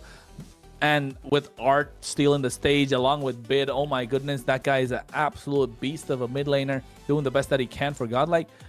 Van picking up these assassins, being the flashy player that he is. People forget that Kakarot can still play Fanny. Kakarot can still play the Lancelot. And in fact, he's one of the best players of Fanny in India. And for the fact that he has been confined to playing Guinevere, Fredrin, Boxia, where he is absolutely insane nonetheless, like, Seoul do have a plethora of heroes to choose from. I just think they haven't figured out the draft and how they would like to play. Maybe this is a style they've kind of confined Kakarot into playing, but even then he is shining with whatever he's given. Right, with whatever he's given, he is shining. So I don't know, man. When are they gonna let loose the chains of Kakarot and kind of turn the tide? Yeah, add that rocket. Release the Kraken, man. Release the Kraken inside Kakarot, dude. Put that rocket. Put that rocket from Soul onto Kakarot, put it onto Radium, and let them shine and see how it works. But hey, it's been working so far with what they've drafted, what game plan they've come up with. Unfortunately, Godlike have to take the backseat and make it, and as the score is 2-1 in this best of 7. But folks, we are going into a short break. To make sure the players get enough rest, and we will be back. So don't go anywhere, stay tuned. You're now rocking with the legendary stunt. Let's play my own match till then. Break में जाओ तुम लोग.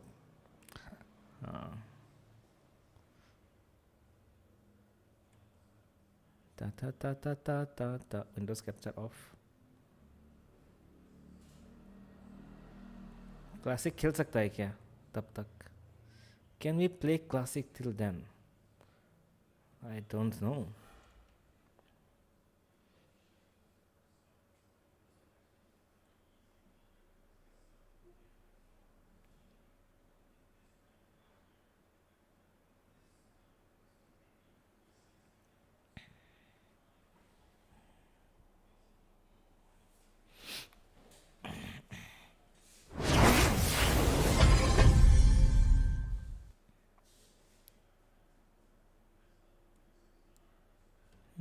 आ गया ना match. Fix this shit.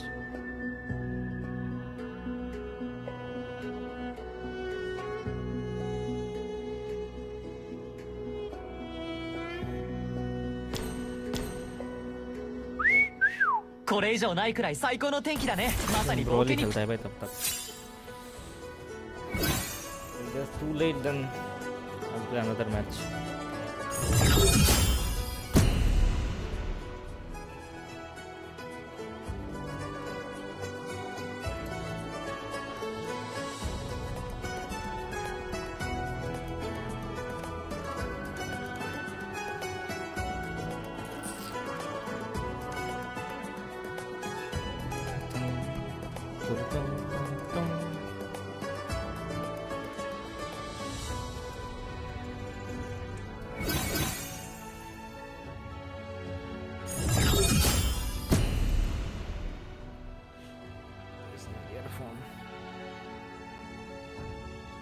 मेरे को बुला लेते हैं. अरे भाई मैं सोचा तू खेलेगा नहीं. बोलना चाहिए था. तो बोलना चाहिए था मैं खेलना चाहता हूँ. मैं सोचा एक ब्रोल हो जाए जो मेरे को खेलने बोला सिर्फ. अभी स्टार्ट ही हो गया. थोड़ा डिले होता है ना स्ट्रीम. कमेंट पढ़ते पढ़ते स्टार्ट हो जाता है भाई. Can't do any shit.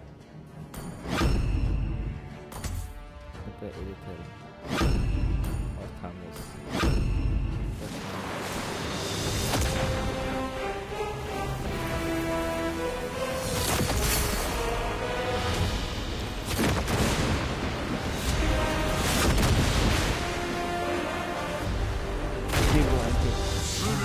अगर यहाँ इसके बाद मैच स्टार्ट नहीं हुआ तो मैं खेल लूँगा. और ऐसे भी डिले होता ही है भाई. इंडियन टूर्नामेंट है.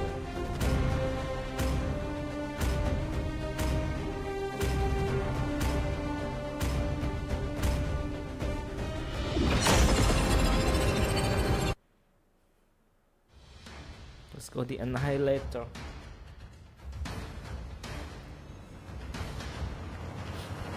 Xbox vs एंजेला का साथ. सॉरी भाई. अरे क्या बात का सॉरी भाई. कोई नहीं. सॉरी का कोई बात ही नहीं है इधर.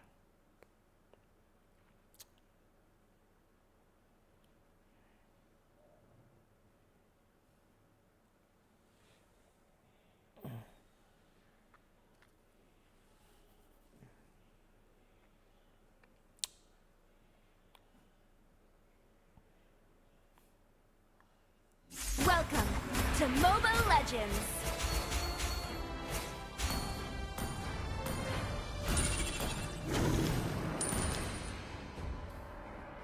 5 seconds till the Let's enemy go. reaches the battlefield.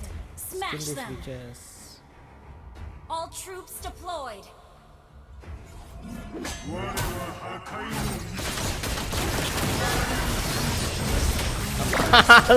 What the fuck?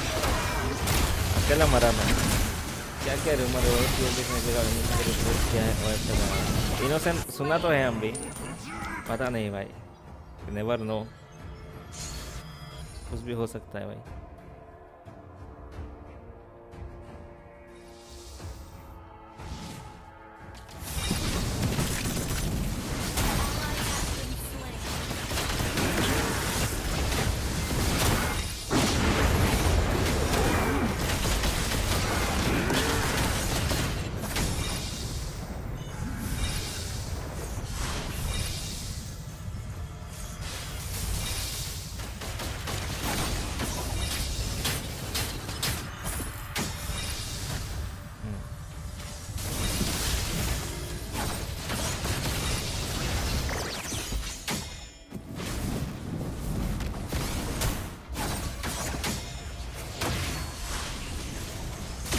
अगर हम जंप मारेगा तो भी I don't trust this guys enough to back me up.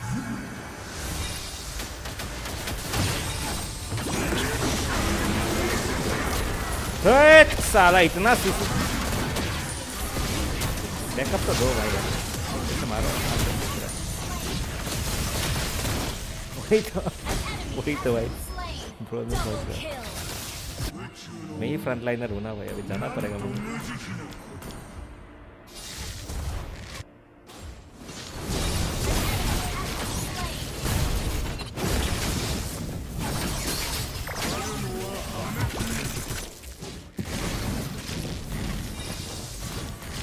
थोड़ा लेट गेम होने का.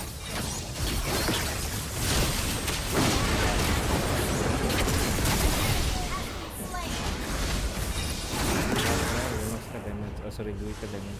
Ult is not ready. Ally has been slain.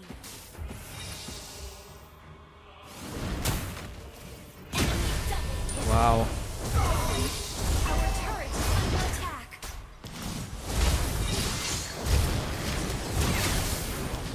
Ult is not ready.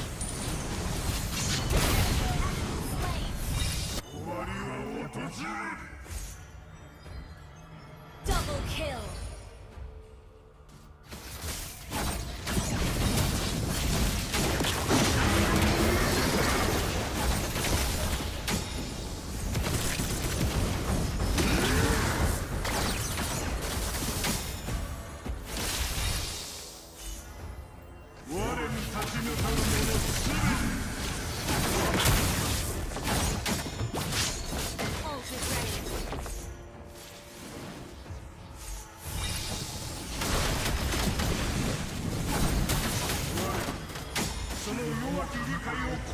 Ult is ready.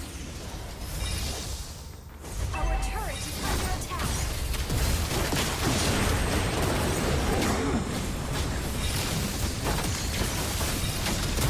Killing spree.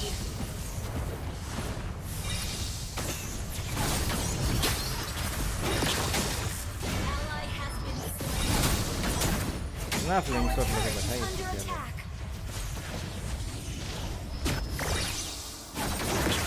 पता था मुझे इधर ही घुसेगा ये. Killing मरा. spree.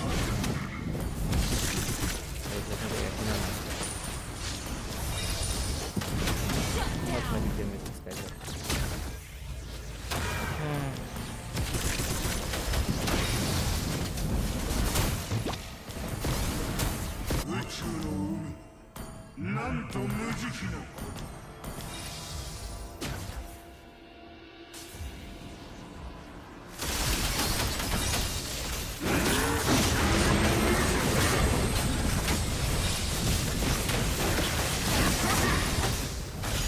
अरे 10 साल बाद आएगा.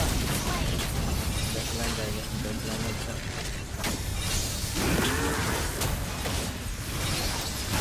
सिग्नल मादा तो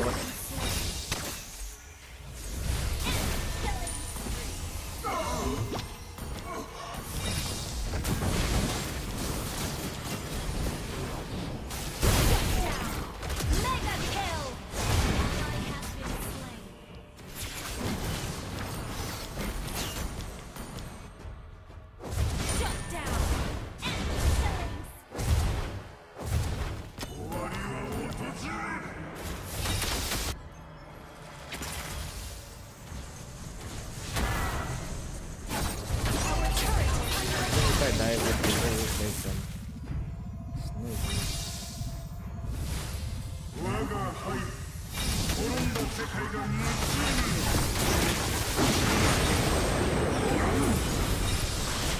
साला बैकलाइन डाइव करने दे मादर को तिगड़े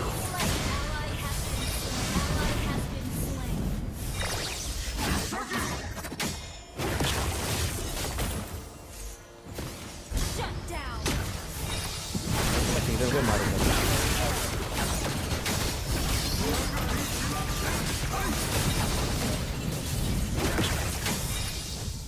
Julian also doesn't die so easily.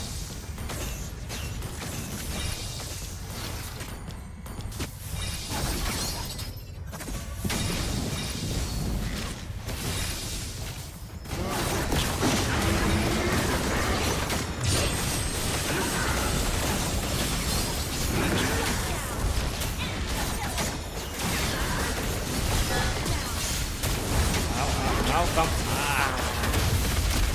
I'm dead. Finally, I'm dead. Slain.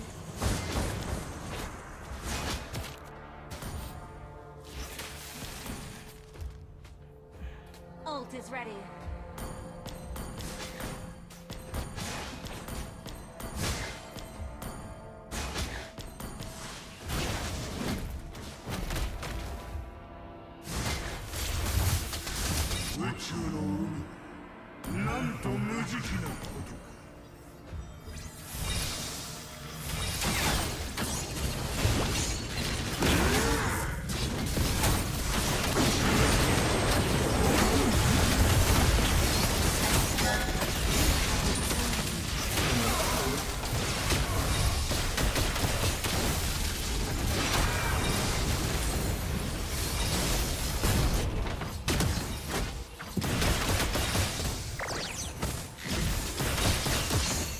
Mega kill. An enemy has been slain.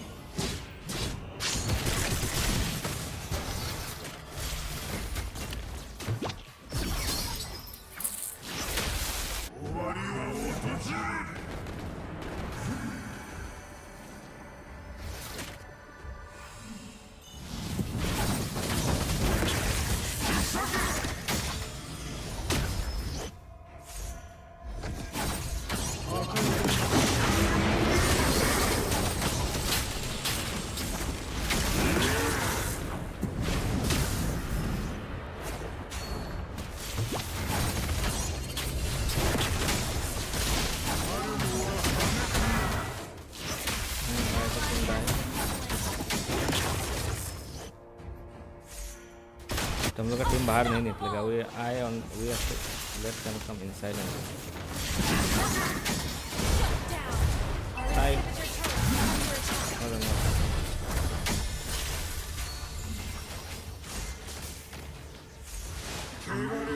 God is the main problem.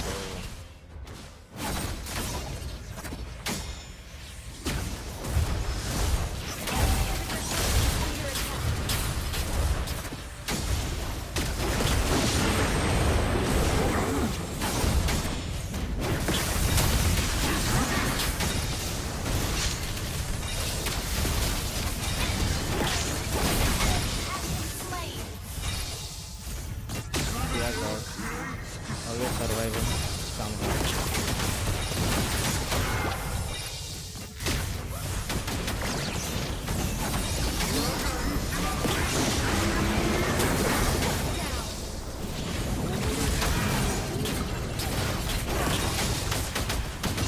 अरे भाई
Has been slain. Killing spree.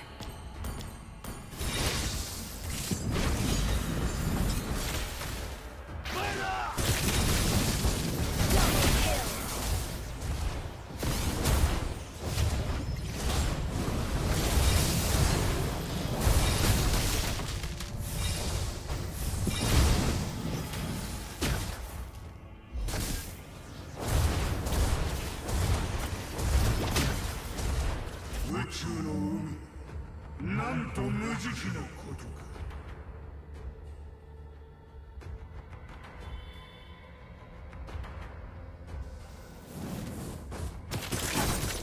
Killing spree.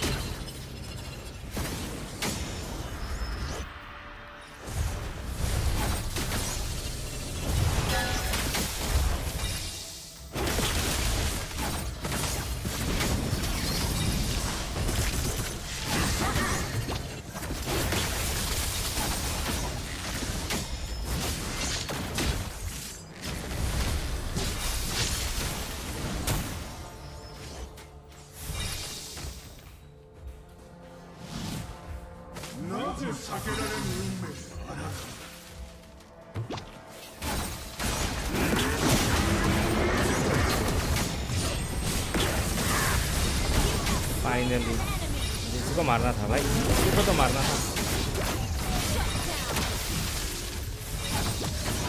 इतना speaker का दुकान खोल के बैठा है।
Backup दो अभी।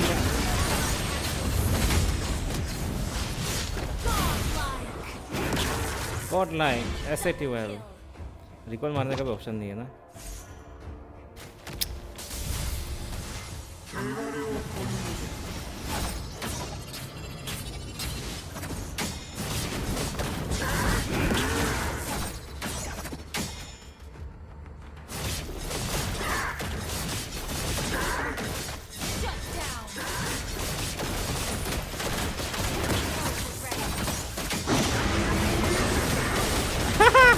Can I kill this one guy?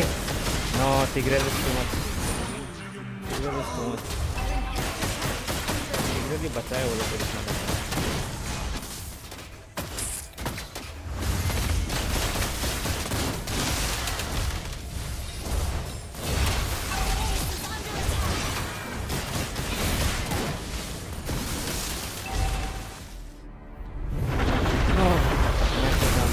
शुरू आके नहीं देखता है।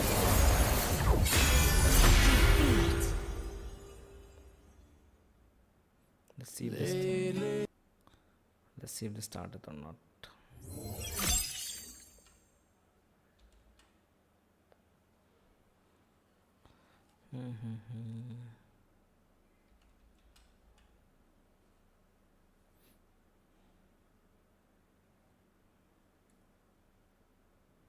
Please wait till next team cooks. अच्छा अभी तक स्टार्ट नहीं हुआ ये लोग का।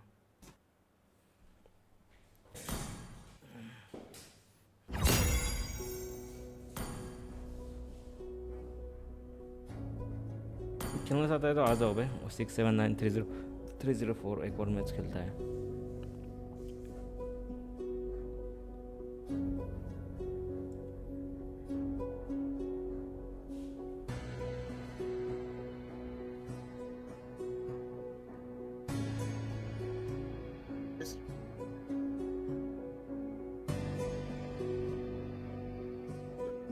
More time against you when you play the Martis, but dude, you don't really want to go.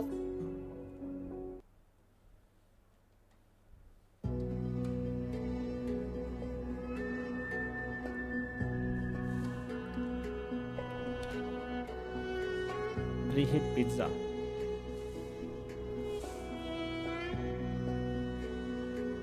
Lol. Give me 2 minutes. 2 minutes and start. ये आना चाहता है तो आ जाओ तब तक.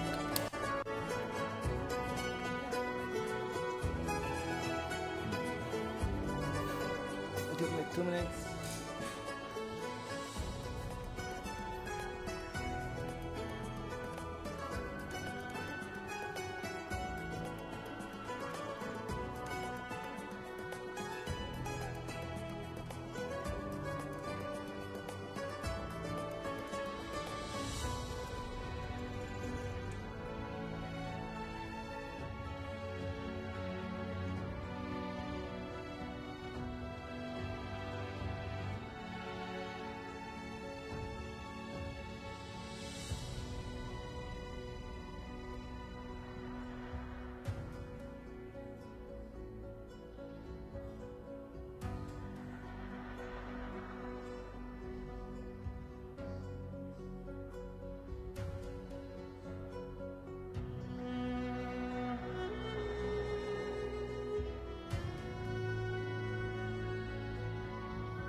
Let's go. I'm from Myanmar, bro. Welcome, bro. Welcome. Very near India, bro. Very nearby. Not that far. मुझे लगता है ML का सेम ही सर्वर होता होगा तुम लोग का भाई.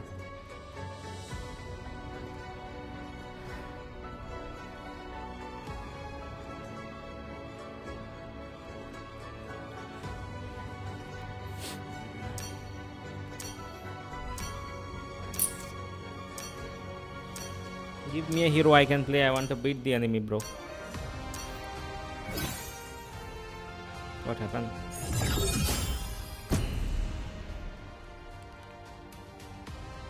Someone did not answer.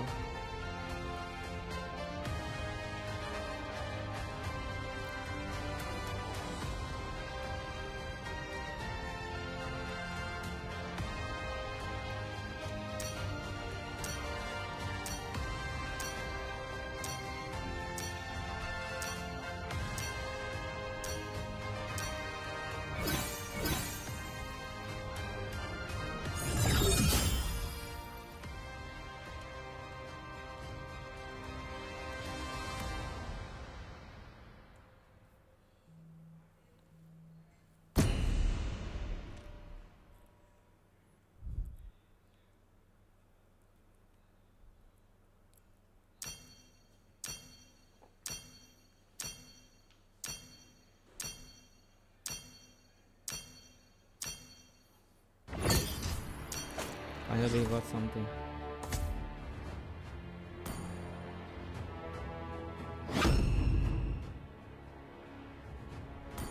Pitch は俺のものだ。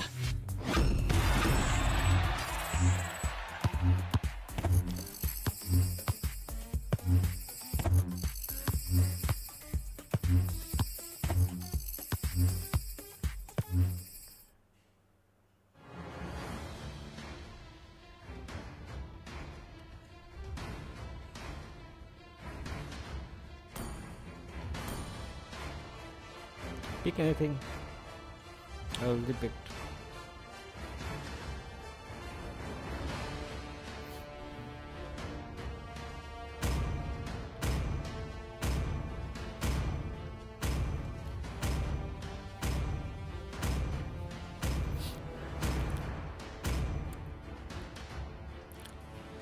Mochizuke Shunsuke.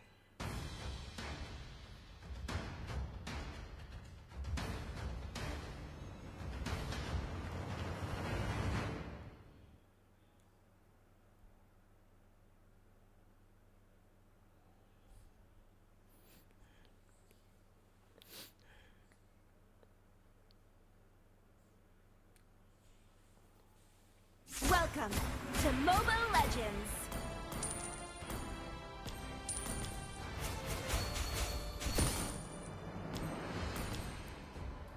Let's go, 5 bro. seconds till the enemy reaches the battlefield. Smash them. All troops deployed. がさあ試合開始だこれで決める First blood.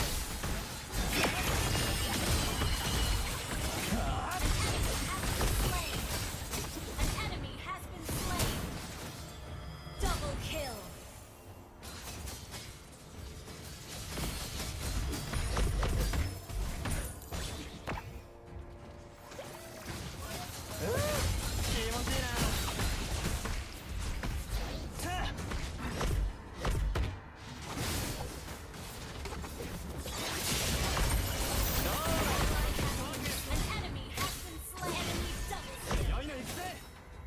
Dev, Sylvana, Julian, this one dies. Save two. Save two, Anna. Save two.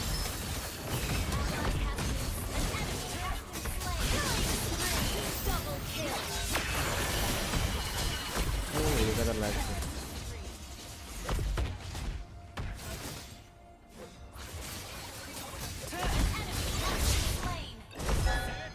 Hi. An ally has been slain.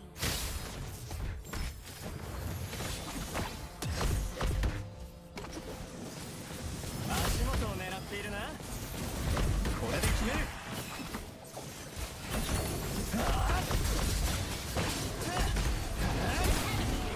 Slain.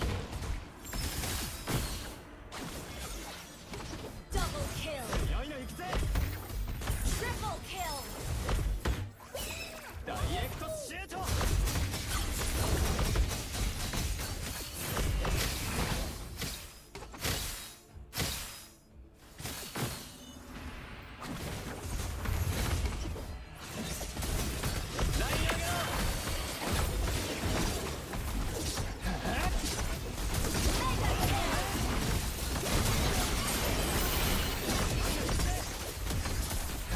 Ally has been slain.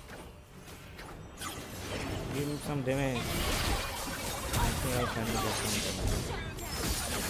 No.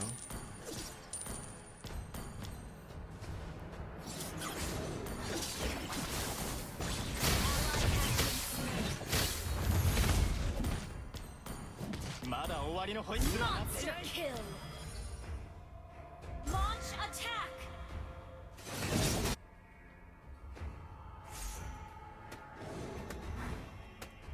自由は自分から追いかけて手に入れるものだこれで決める Down. はあダイレクトシュート An enemy has been slain.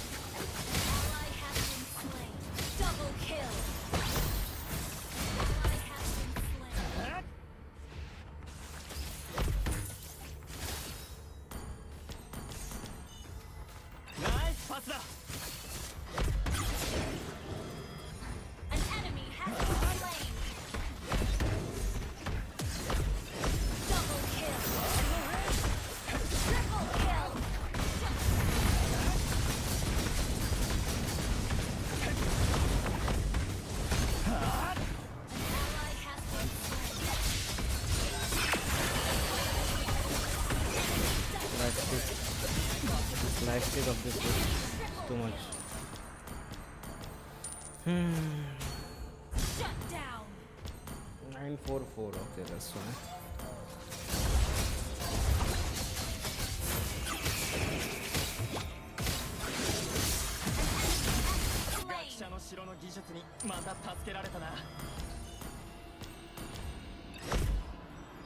An enemy has been slain. 必ず決勝戦まで進むぞ。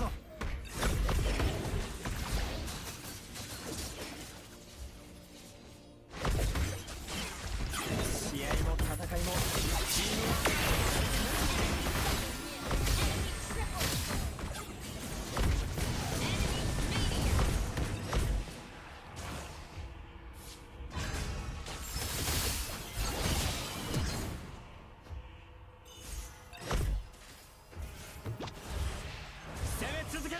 Our turret is under attack.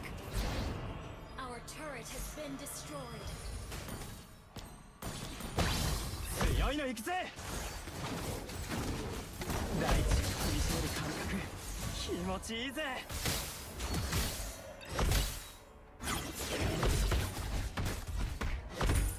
俺がキャプテンたるゆえんを教えてやるぜ。 You have slain an enemy. Because I got something. 学者の城の警備隊は最高のチームだ。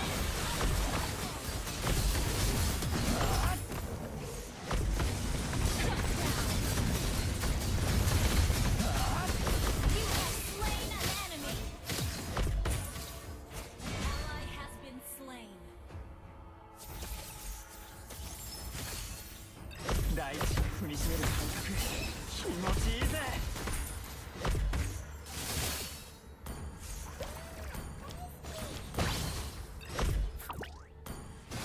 俺がキャプテンたるゆえんを教えてやるぜ。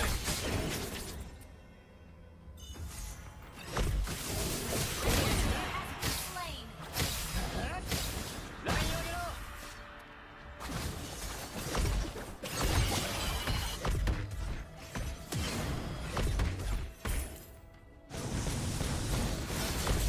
足元を狙っているな。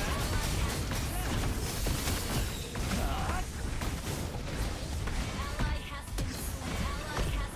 Killing spree. Double kill. Triple kill. Time for me to make a comeback. ナイスパスだ。ワールドフレン Maniac. Time for me to make a savage. Not this ど one, う I だこのフットワーク。 Ally has been slain. Enemy has been slain. think. Almost.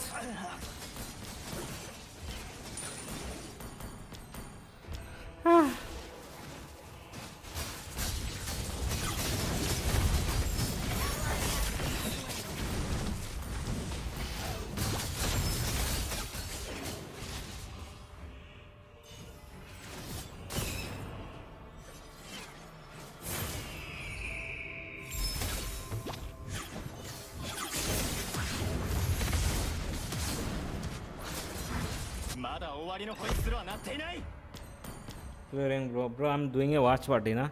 There's a break in that watch party. That's why I played brawl. I'll start the watch party again. Double kill.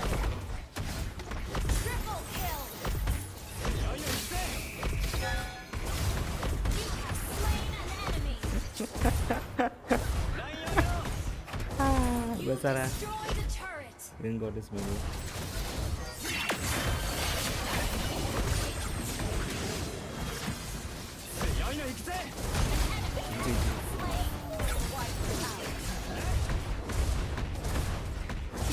You destroy the turret.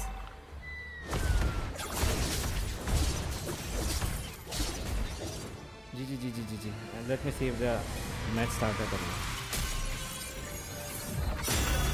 Victory.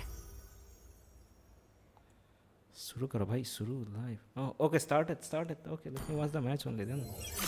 Already got Khalid eating the sand to actually stay alive. That's gonna keep him alive. Bro just ate a lot of sand in the river area. He just was like, yo, I'm gonna dig out some sand from the river and eat that, and then I'm just gonna get back HP.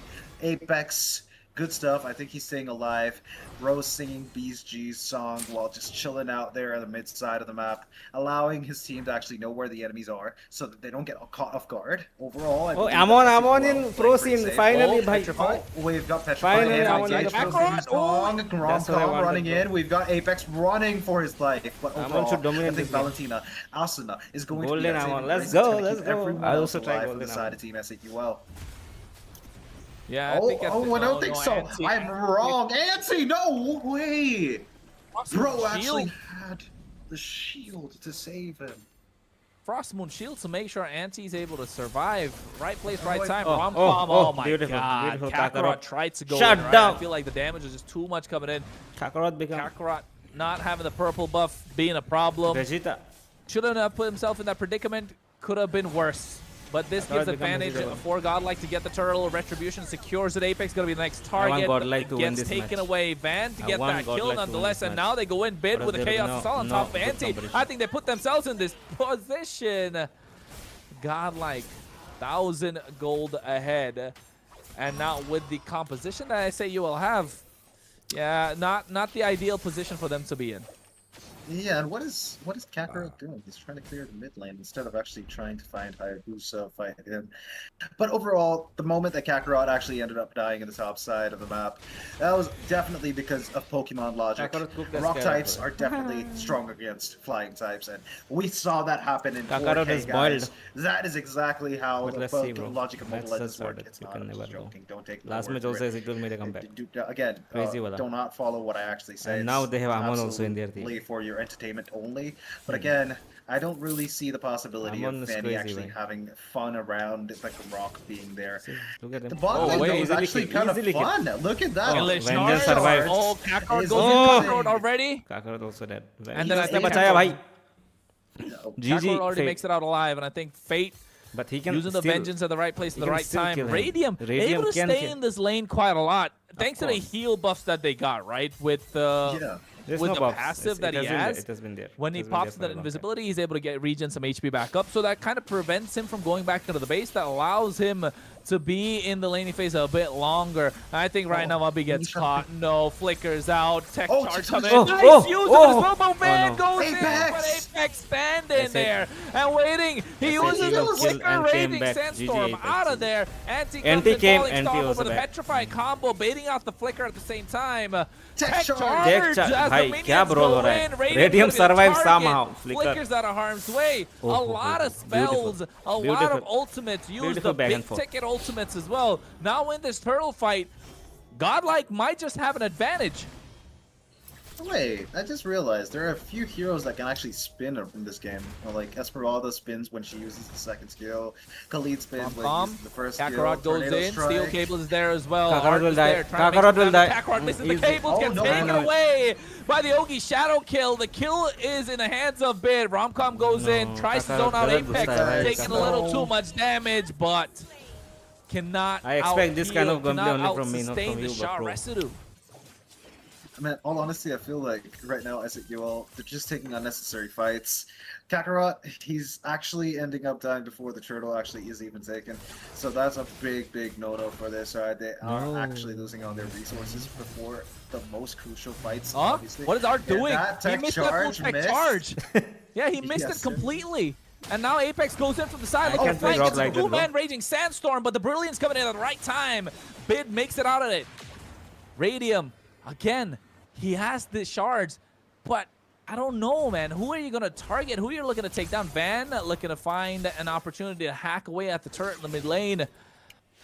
Ooh, with the Quad Shadow makes it out alive. So far, Godlike are dominating the river. Apex still trying to contest it against Art. Pop gives some good vision. No, he gets caught. He's going to go through. Van finds him. I'm on save. Art looking to catch him off guard. Yeah.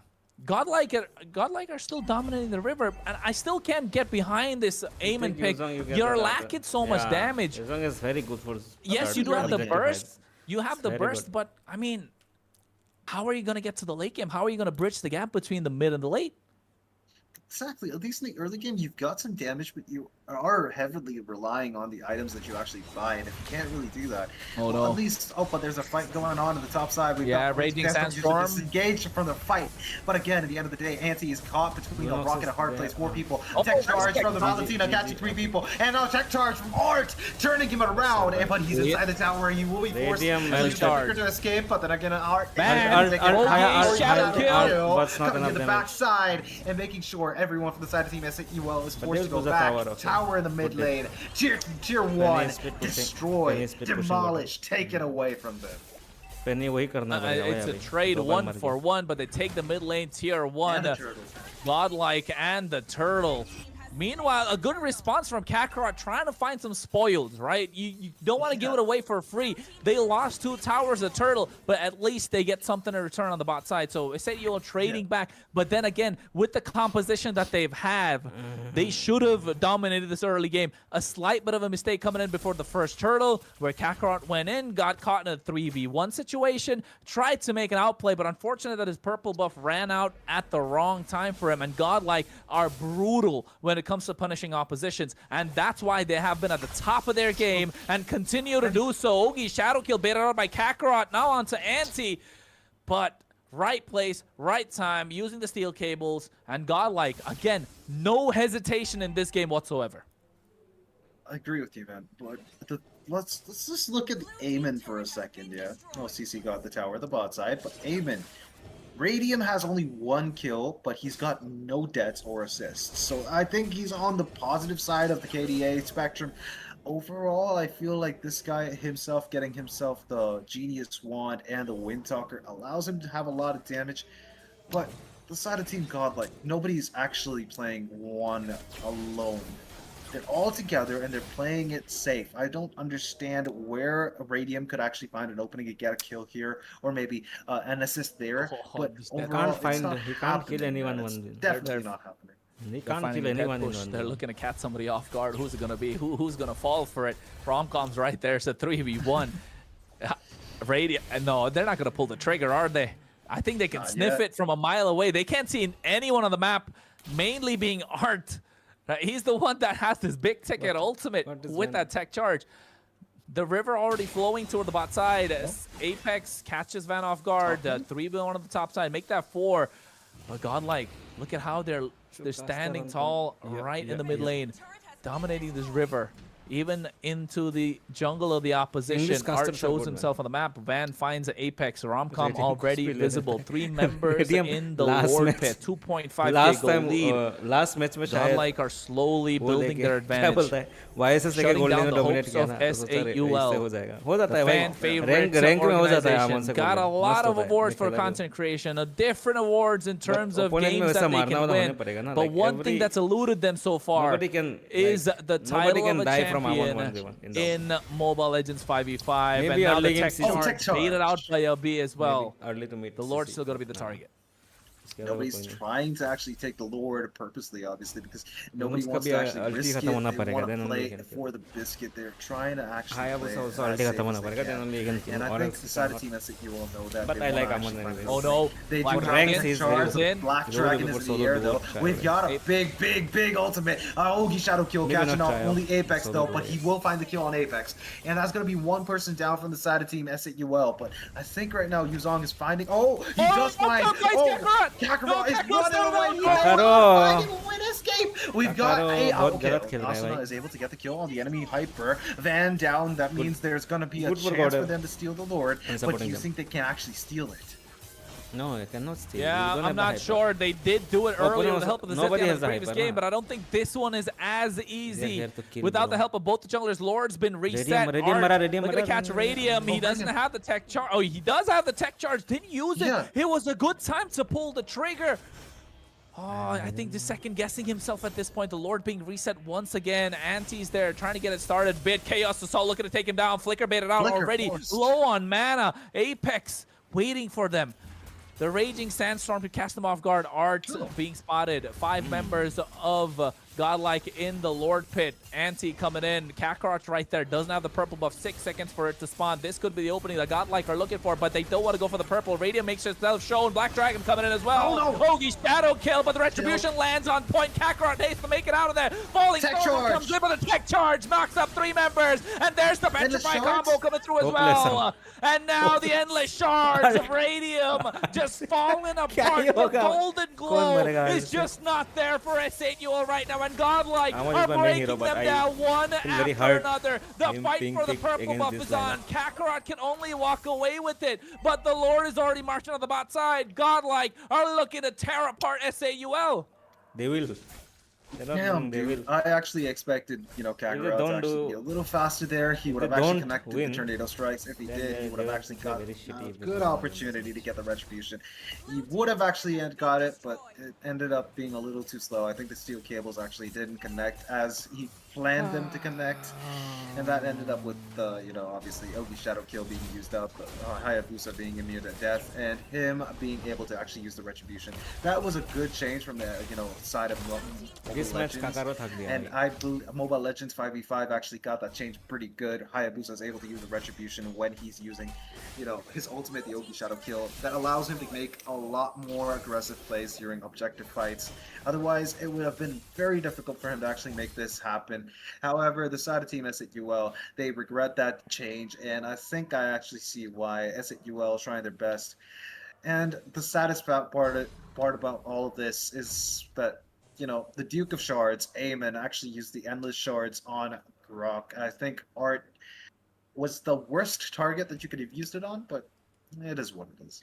I mean, he didn't even have full stack on it, right? If I may say so. He didn't even have the full stacks on the endless shards. And not just that, you get extra if you have the Windtalker, right? Because it depends on how many shards fall apart. And while you're using your basic attacks, using your skills, but didn't even have the max stacks that was possible, and then really caught, no retribution, missing out, but this time goes in. Raging Sandstorm from the back line. They're looking to make a sandwich out of Godlike, but it's not going to happen. The Black Dragon is too much for them to deal with. Van gets caught out, gets melted down as they get the kill in the hands of Apex, but the Sky Piercer stacks are starting to add up as Bit fights too. Make that 3 that's coming in soon enough. They're now letting Anti go back, but he flickers out of harm's way. It's a 2-for-1 trade. Van trade for Ugly and Apex. Kakarot being stopped from flying in by the Guardian's barrier. And now Art, along with the rest of Godlike, looking to take away the inhibitor. Falling Storm trying to clear the way, but it's not enough as Fate locks him down. Yes, I knew it. And he gets the kill. One more. He stopped to go through. The walls are too much for them to deal with. At this point, S8UL are definitely tilted. Dude, it's just like that scene from The Lord of the Rings. You shall not pass! And that's literally what Grok is saying at this point. Dude, I love to see how that was it was a comical moment when Fanny just was like trying to fly in and it just crashes into the wall and it's just like, has the nosebleed and everything. Kind of comical when you think about it. The Lord's being started by the side of Team Godlike. They've got the pressure building up. I don't think they have an opportunity. The tech charge from both sides. They've got it. Avanzataru gets the Lord, and now we've got one kill. The mid for mid. And Romcom is able to get the kill on Apex. They're following through. They're going to try to find another one. Anti, no, he's too tanky. And we've got to actually go for that. You're making my main hero though, he senses it, flies away, saves himself. Yeah, he gets himself that purple buff. I think this time Anti gets locked down with the help of the Petrified Chain CC'd. They're not using the tech charge, doesn't have it, but Kakarot goes in cutthroat with the help of the steel cable. He's taking too much damage. Quad Shadow coming in as well. Misses out. They're trying to get a clear. Oh, he gets caught in the Furious Dive, Kakarot. The Lord is already marching in. He does not have purple, but he does have the help of the base crystal to try and make sure he can go in and out. This is what a Fanny trains for most of the time, but there's no space. It's too much. It's overwhelming for SAUL. Godlike are knocking at the door. It's already taking it down. And now with the quad shadow, the Yogi Shadow Kill, and tech charge knocking up two members. And the help of the Furious Dive. SAUL can barely survive. Kakarot are finding the pieces. He gets Romcom. Get a big shutdown, and now looking to defend the top side way, but SAUL's Apex goes into the Raging Sandstorm, and the rest of Godlike have to respect the damage that SAUL can output and back off as Kakarot's on the chase, on the hunt. but I think just enough time is bought. But bas The gaya fact bhai. that They Kakarot was defended able to somehow, take huh? down Rom-Com was Come one on, of the Radium. reasons why they were afraid, Maniac. but we got Ogi Shadow Kill. Apex is coming gonna in. stay alive. Vankumar, Anti is Vankumar. gonna be forced to actually play No. safe. Apex eating sand to actually heal back all the HP, like the meme says.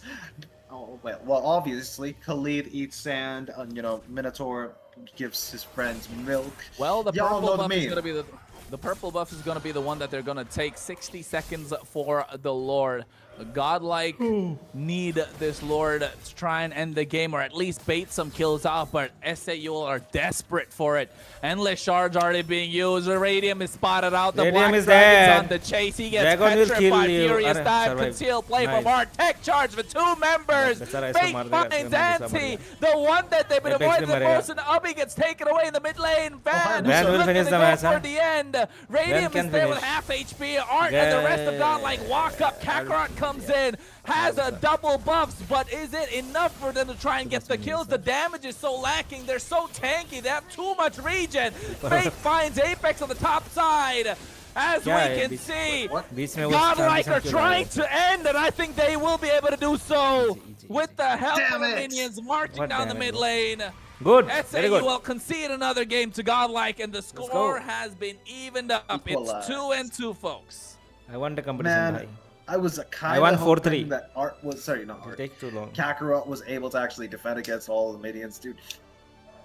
Sadly, it did not happen. I think Kakarot did his best. Overall, I think that Rock was the biggest threat for Kakarot. He couldn't actually just feel free to use his spells as much as he'd want to. The steel cables had to be used up very proactively against whatever Grok could actually, you know, just create out of nothing. Bro could just make the walls repaired back from the broken walls map. I think that guy, he really did a big number onto Kakarot there.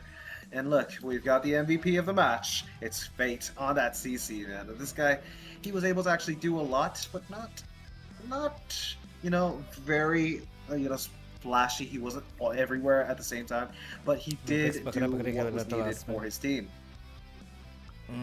अच्छा है Well, भाई. ऐसा competition चाहिए भाई.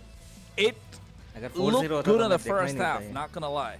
I feel like that Yeah. meme, right? It feels like I that like meme. this. In the They had us in second the half. first half. Yeah, they had us in the first half, bro. Not gonna lie. Like, Yeah. what happened? What was that Aemon pick? No, it's so out of pocket, and Sometimes we should just. I don't know. I don't know what to say. Right? I really don't know what to say. Like you're really shooting yourself in the foot there before going to a marathon if you're trying to run. But that goal lane Aemon just didn't work. I mean, what are they trying to do?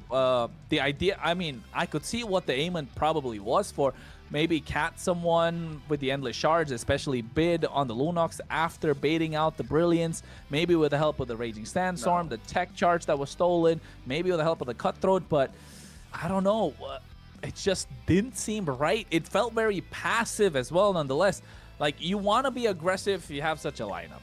If you're playing so passive, what can you really do? Yes, Kakarot had a crazy second half of the game. In the first half, though, he really botched it. Just before the turtle, you do not want to pick a fight when it's a 3v1. Put yourself in a tough situation, and Godlike are going to punish. And they've been a great team for a long time because they know how to punish. Yes, you can bring out these random pocket picks on your side, but stability with the way that they play, understanding what works and what doesn't, knowing what is the meta, not trying to redefine it, not trying to change it. That's what Godlike are doing, and it's working. Man, never try to reinvent the wheel. Hey, just Look. add to it, and it works. Yeah, no. Look, let's just be honest, yeah. I think the idea behind the Aemon pick was to keep himself away from Hayabusa's ultimate. But No way. look, there was the Grok. The threat of the Grok in itself should have actually made you evade the whole idea of an Aemon, because Aemon is a hero that does not have any mobility spells except for maybe running away, with a lot of movement speed buffs from being camouflaged. I think that's actually a good escape tool, but you cannot dodge Grok's ultimate, you know, the Tectonic Charge or the Mighty Swing. You cannot dodge all of these spells as an Aemon, so you're practically shooting yourself in the foot, like you said.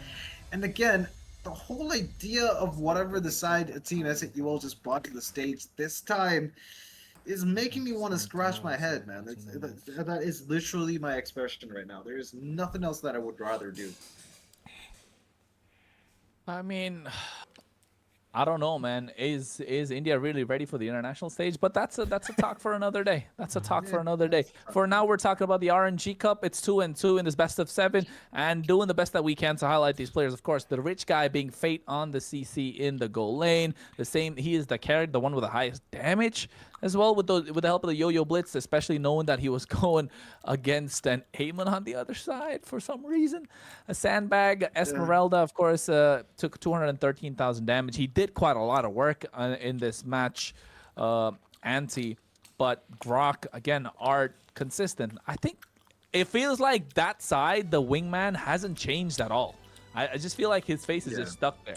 Production's probably left that for he's probably made the whole overlay just with his face stuck over there the entire time. He has been very consistent throughout the entire series. But if S8UL are to bounce back, if they're able to make any sort of a comeback, they need to get out of this pocket pick mindset. Maybe stick to what works. Maybe it's worked for them in scrims. Maybe they haven't practiced it enough to translate it into a tournament game. Maybe in the grand finals, is the pressure getting to them? I'm not sure, because it feels, I'm not gonna lie, it feels like they're just getting outplayed. It is. Look, the Grok in itself should have actually made you like, hell no, we're not touching the, Eamon. But the Hayabusa too. Once Ogi Shadow Kill connects, stacks of his passive are on you, you're practically going to be attacked by the Yogi Shadow Kill regardless, even if you're invisible or not. Unless, of course, you're Leslie and you have protection from being damaged while being camouflaged. I think that's going to be one thing that's going to keep you alive. But Eamon does not have that protection the moment he enters invisibility for 0.5 seconds. So he will instantly be taken out of the invisibility with one of those slashes from Yogi Shadow Kill. That is not a good idea to take down, Hayabusa. Neither is it a good option to take down Lunox because Lunox has brilliance. So I still do not understand why the Eamon was picked in the second part of the game. But you know what? At this point, I'll say at this point, let's just move on from the Eamon, bro. We can't keep digging that grave no more. Bro. What's done is done. And I think S8UL maybe go back to the drawing board. However, we are in the draft of game number 5.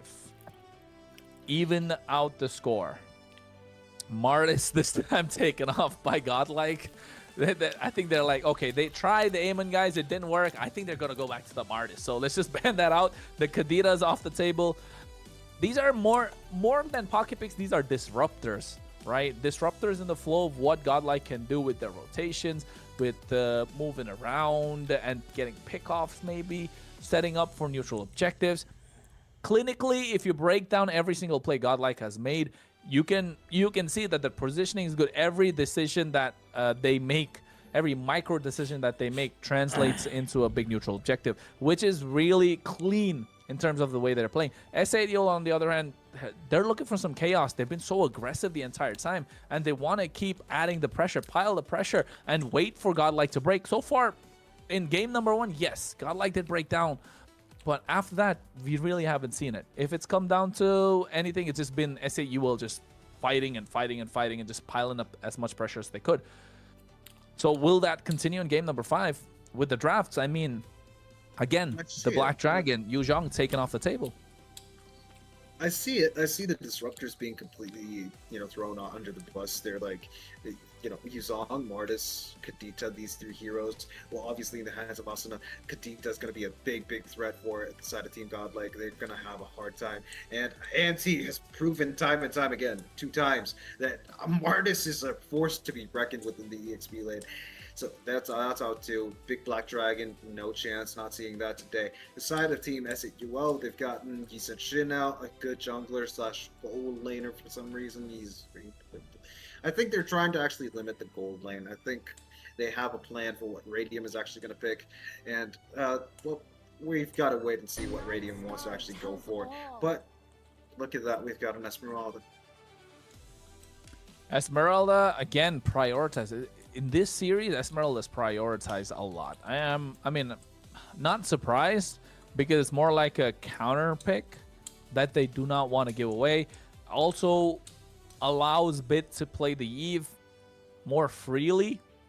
Esmeralda being picked up as the first pick. What are they going to answer back on the other side? They maybe go for the Kalea plus something, but then again, you're already going to rock the Purify on the Esmeralda. You prevent Radiant from picking up the Harriet, right? So they leave the Boxia open this time, so a Boxia is locked in, but they go for the Kalea still. So a Kalea Boxia looks good for a Soul this time. They get something going for themselves, but they need a Kalea plus, right?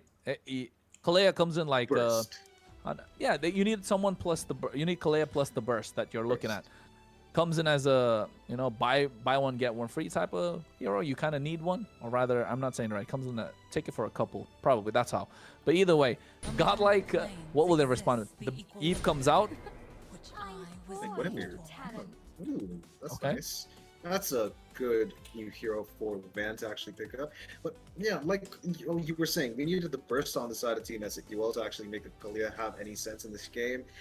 With Van actually going for that Guinevere, I believe that they've got a good opportunity to completely negate any counters for the Eve. So Bid's going to be safe, and I think Fate is going to give a lot of opportunities for Bid to actually have that safety, a line bordering between him and the enemy team.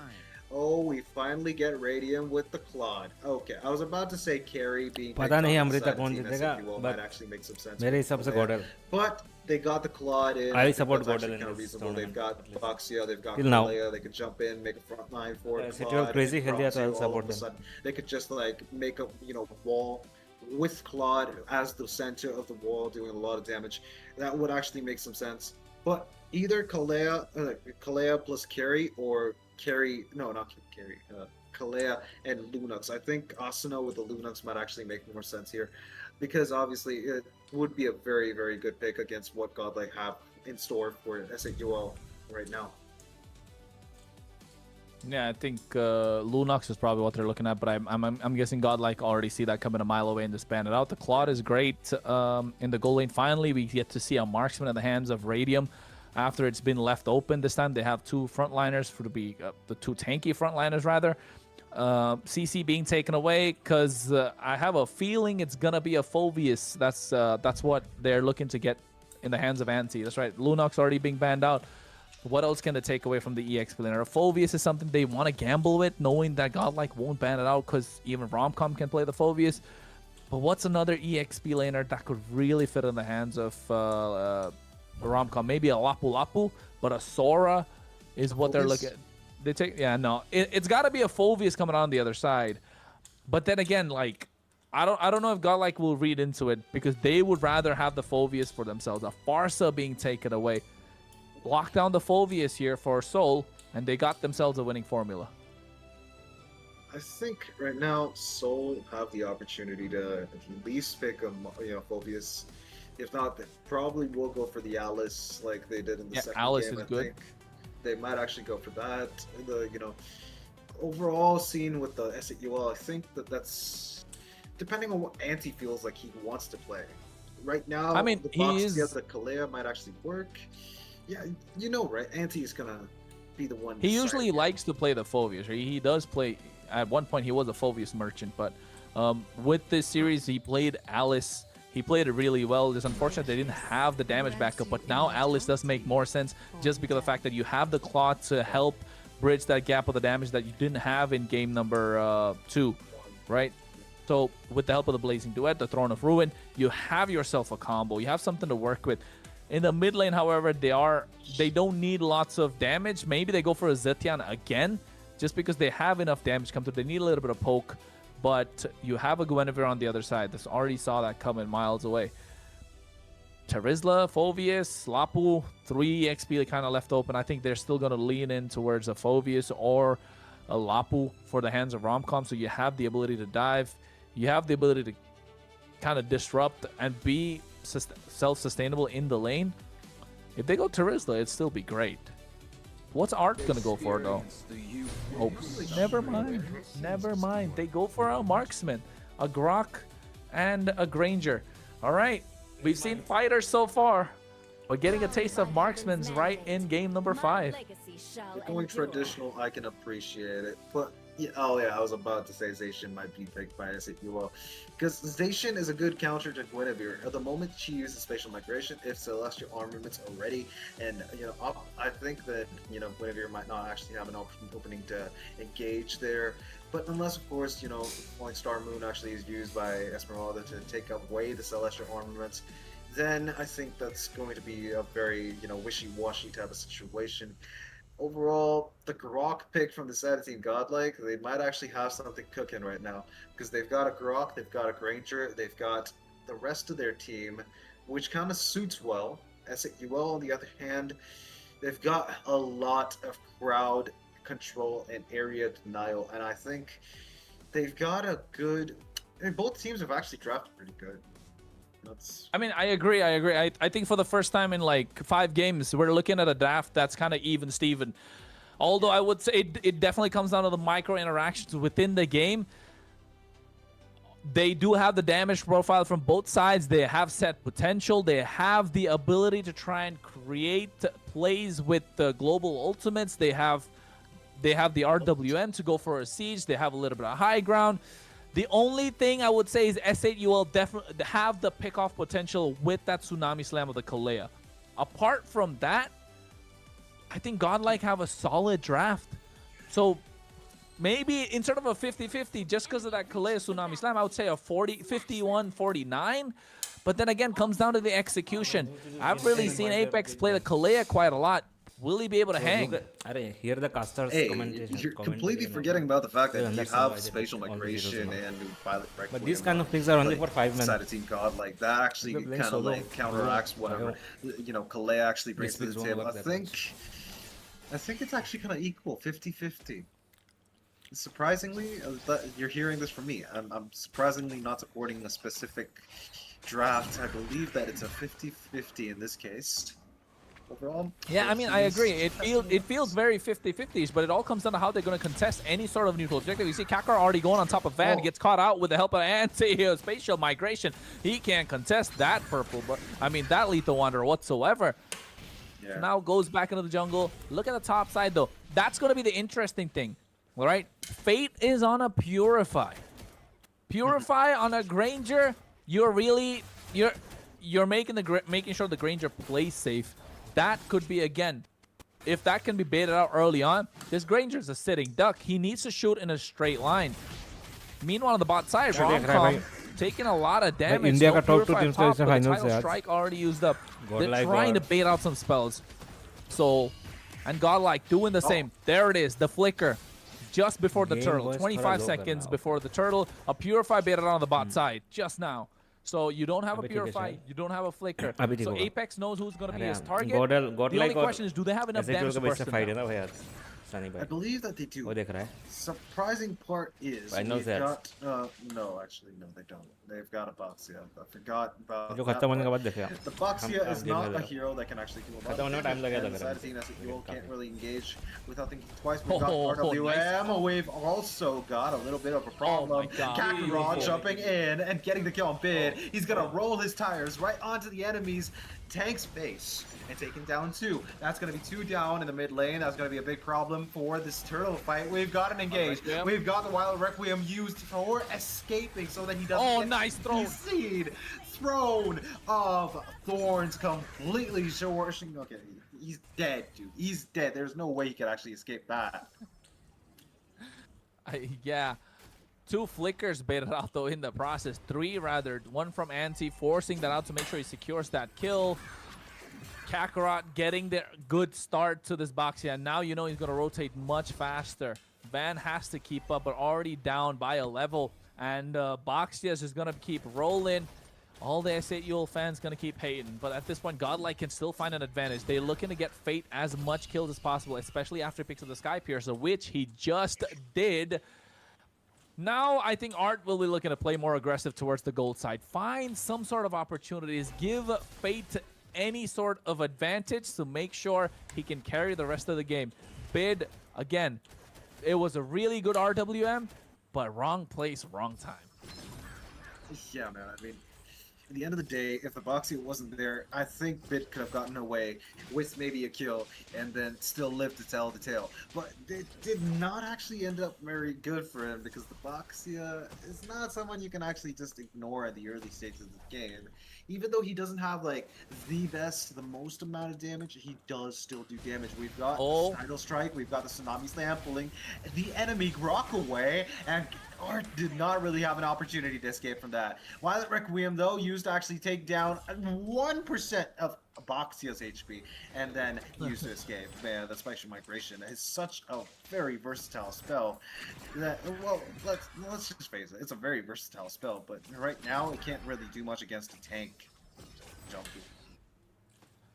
Yeah, at this point, like, who are you gonna pick off? Oh no, Apex Tidal Strike cancelled out. I'm not sure if this is a good fight that Soul might want to pick. Radium comes into the fray, so they definitely have the damage profile available right now. Tidal Strike catches Romcom. No, he does not use the Purified. Turtle is up right now. Anti is there with the Flowing Blood.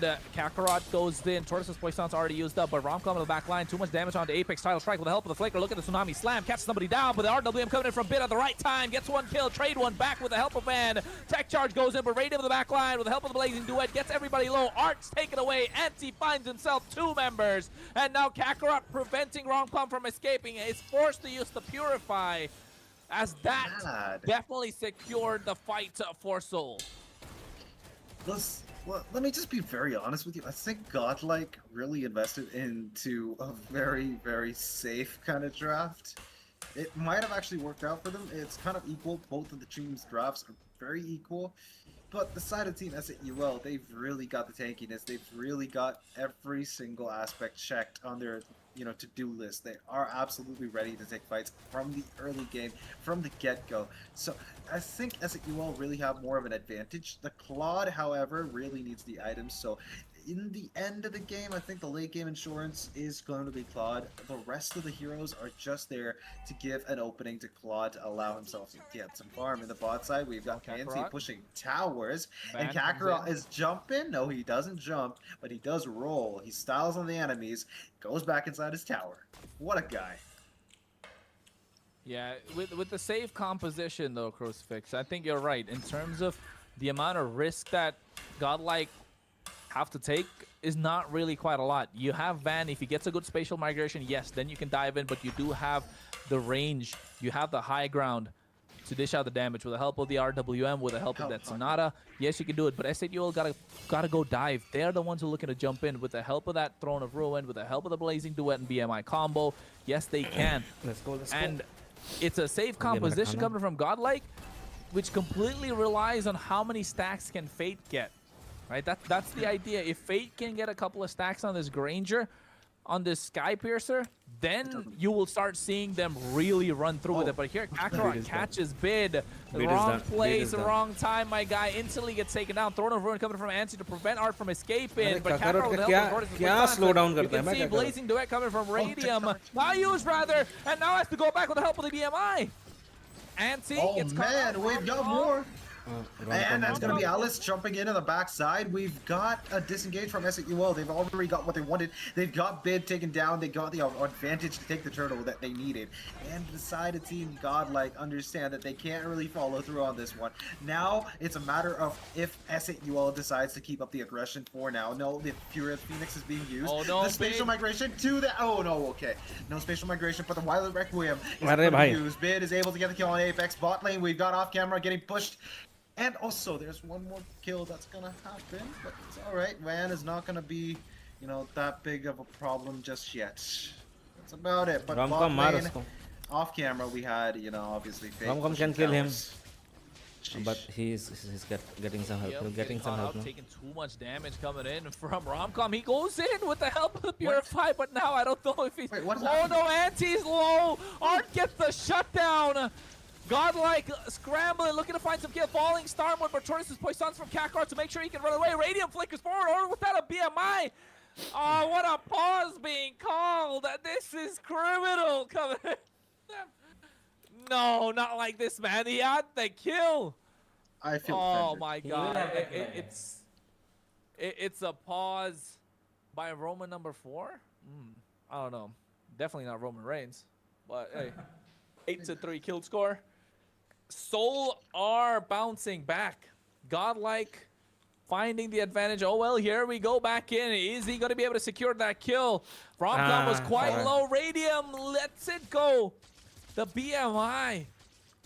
Oh, no. It was there. It was there in his hands. Man, do you really think he should have used the battle mirror image to actually put himself in, you know, a precarious situation? क्या हो गया भाई बार-बार ऐसा क्यों हो रहा है? If at all he did want to.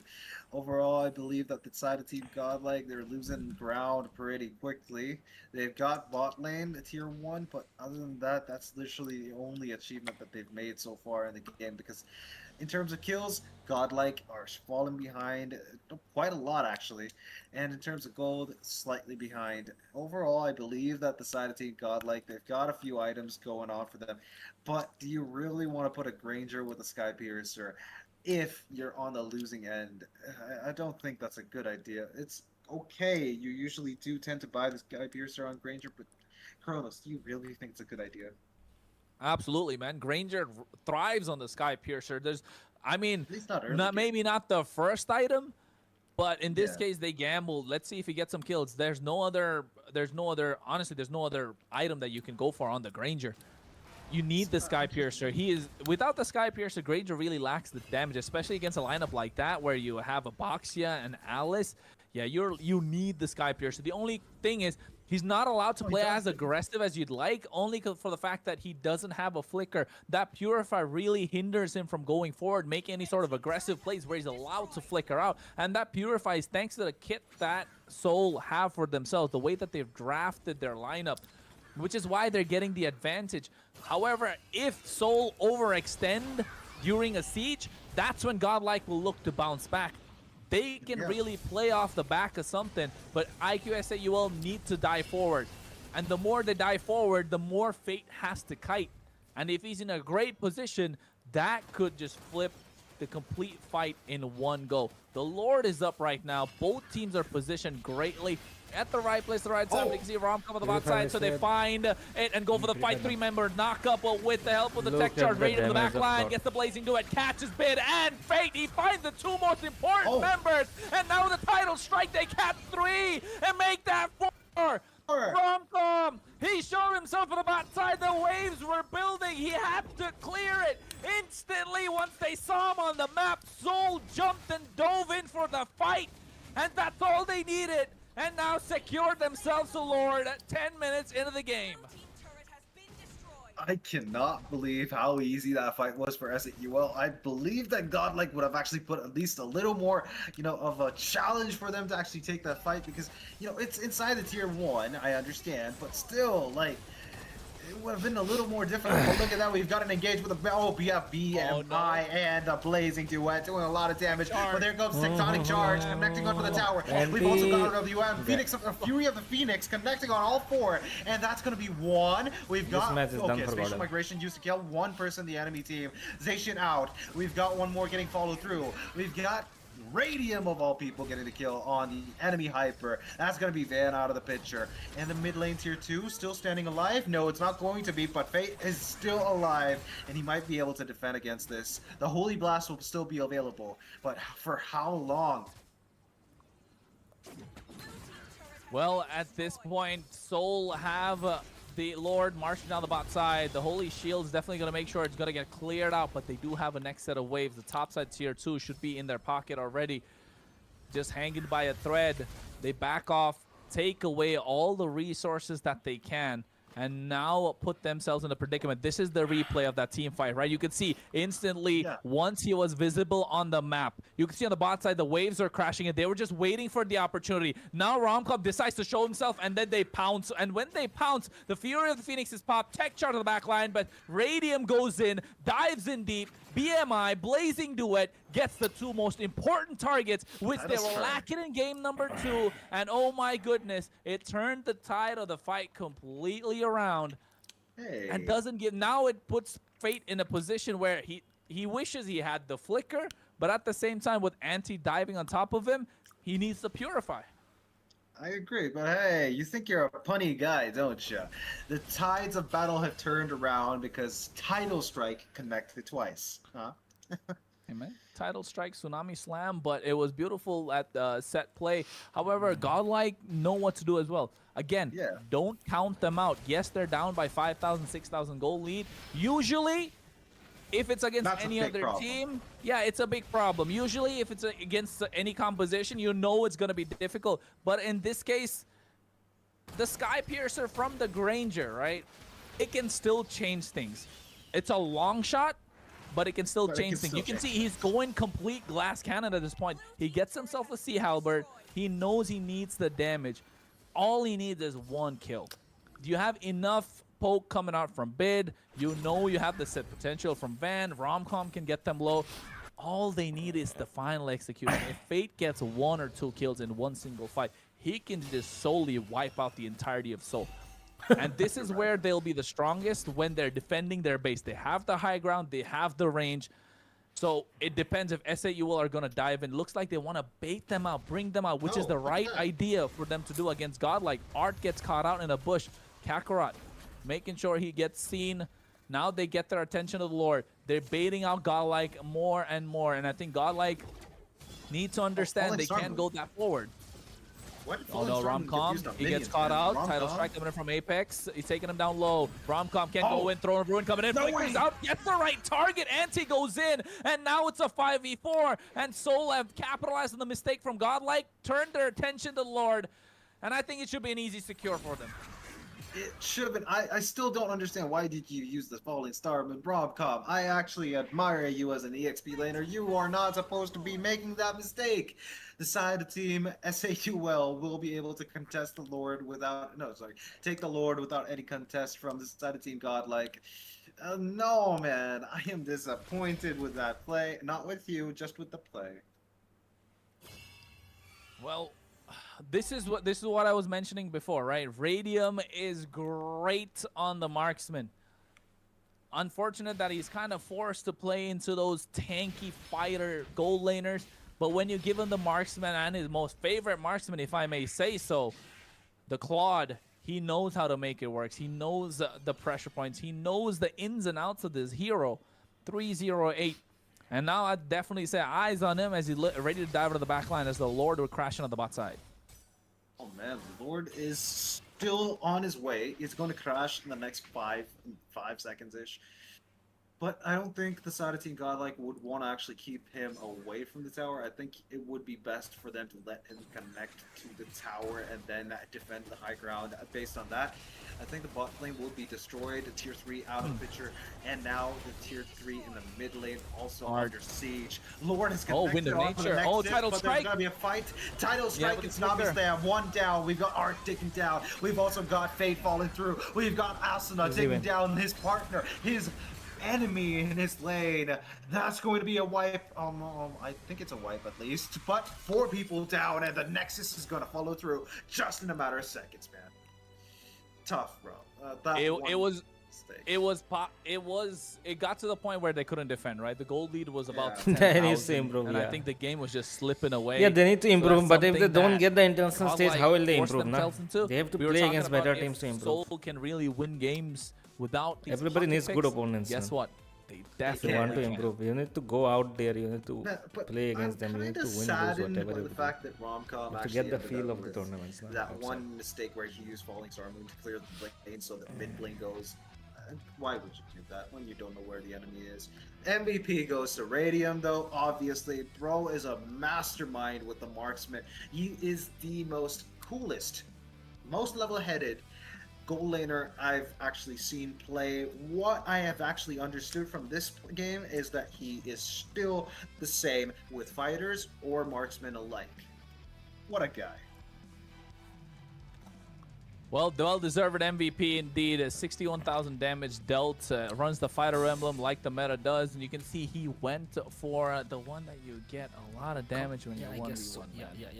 That's the best Okay, part, Anish, right? what He happened, knows okay? he has to win that 1v1 battle. I think they gambled on the fact that would he play with a flicker or They will get a coach. Godlike purify, and S8UL has and many. then instantly it didn't If there matter. is He just enough wanted to win the 1v1. audience So in Master India, they will Assassin, invest. make it There is work. He enough, went for like, a Trinity highly along with priced the Malefic tournaments. gun. He didn't even invest need in the a Wind of in- Nature. No Rose Gold, intense from nothing. coach. He had the damage. He knew his position was good. He trusted his teammates, played well. And this is what a clean performance from Soul would look like. We've seen one from Godlike in game number 2. This Yeah. looks very clean from Soul. All honesty, though, I think Soul has a lot more patience than what Godlike does. In the previous game, at least, this one that happened, they did not have any patience. They did end up making a lot of missteps. They did end up revealing their position a lot more often than they needed to. I think, well, that led to S8UL having more confidence. Like you mentioned in that team fight where, Romcom was spotted in the bot lane, and then all of a sudden, there is a big fish flying from the sky and knocking 2 people airborne, and then pulling away one with his tail. That is like the worst case scenario for you to actually be in.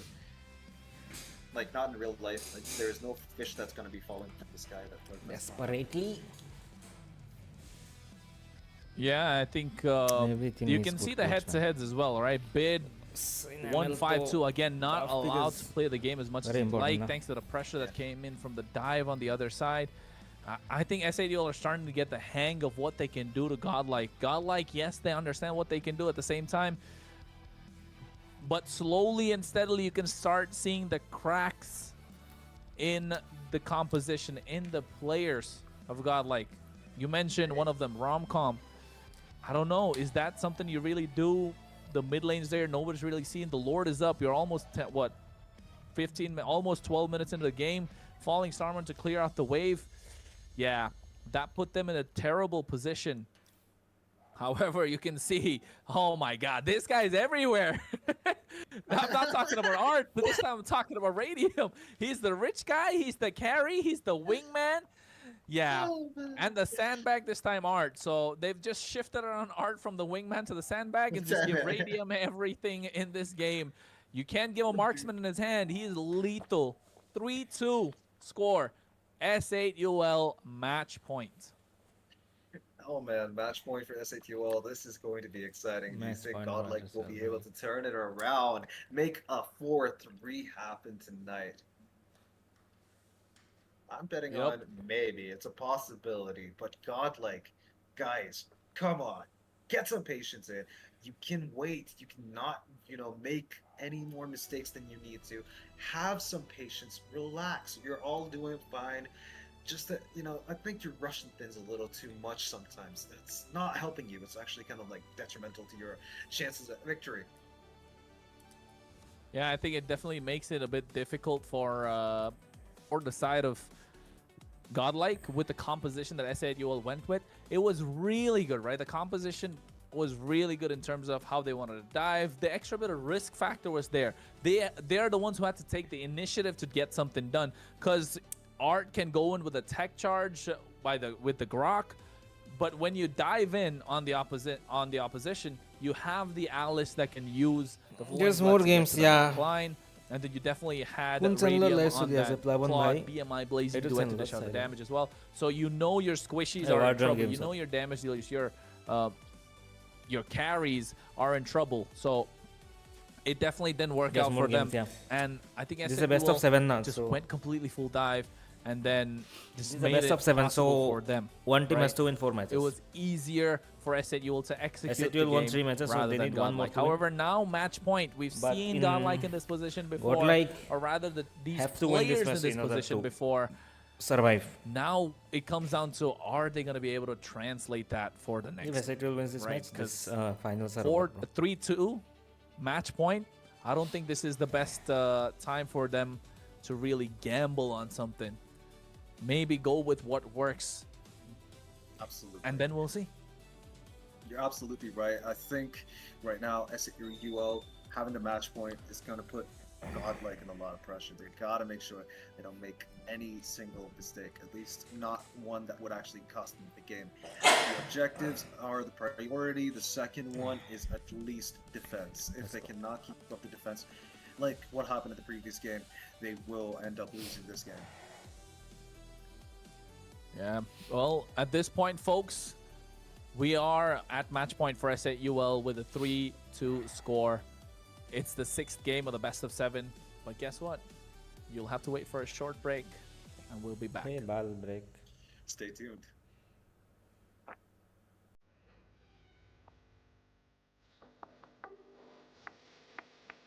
Let me play classic on Google.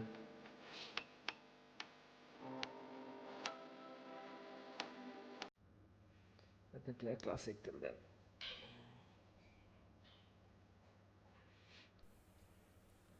Or I'll play brawl. No classic, no classic.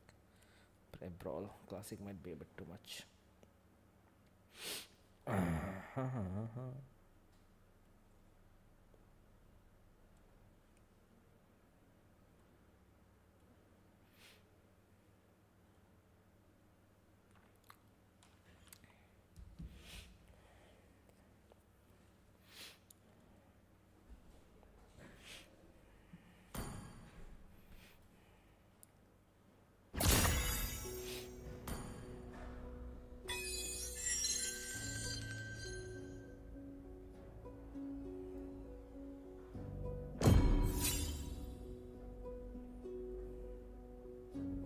What's like the score now? Is leading. S8UL is leading 3-2.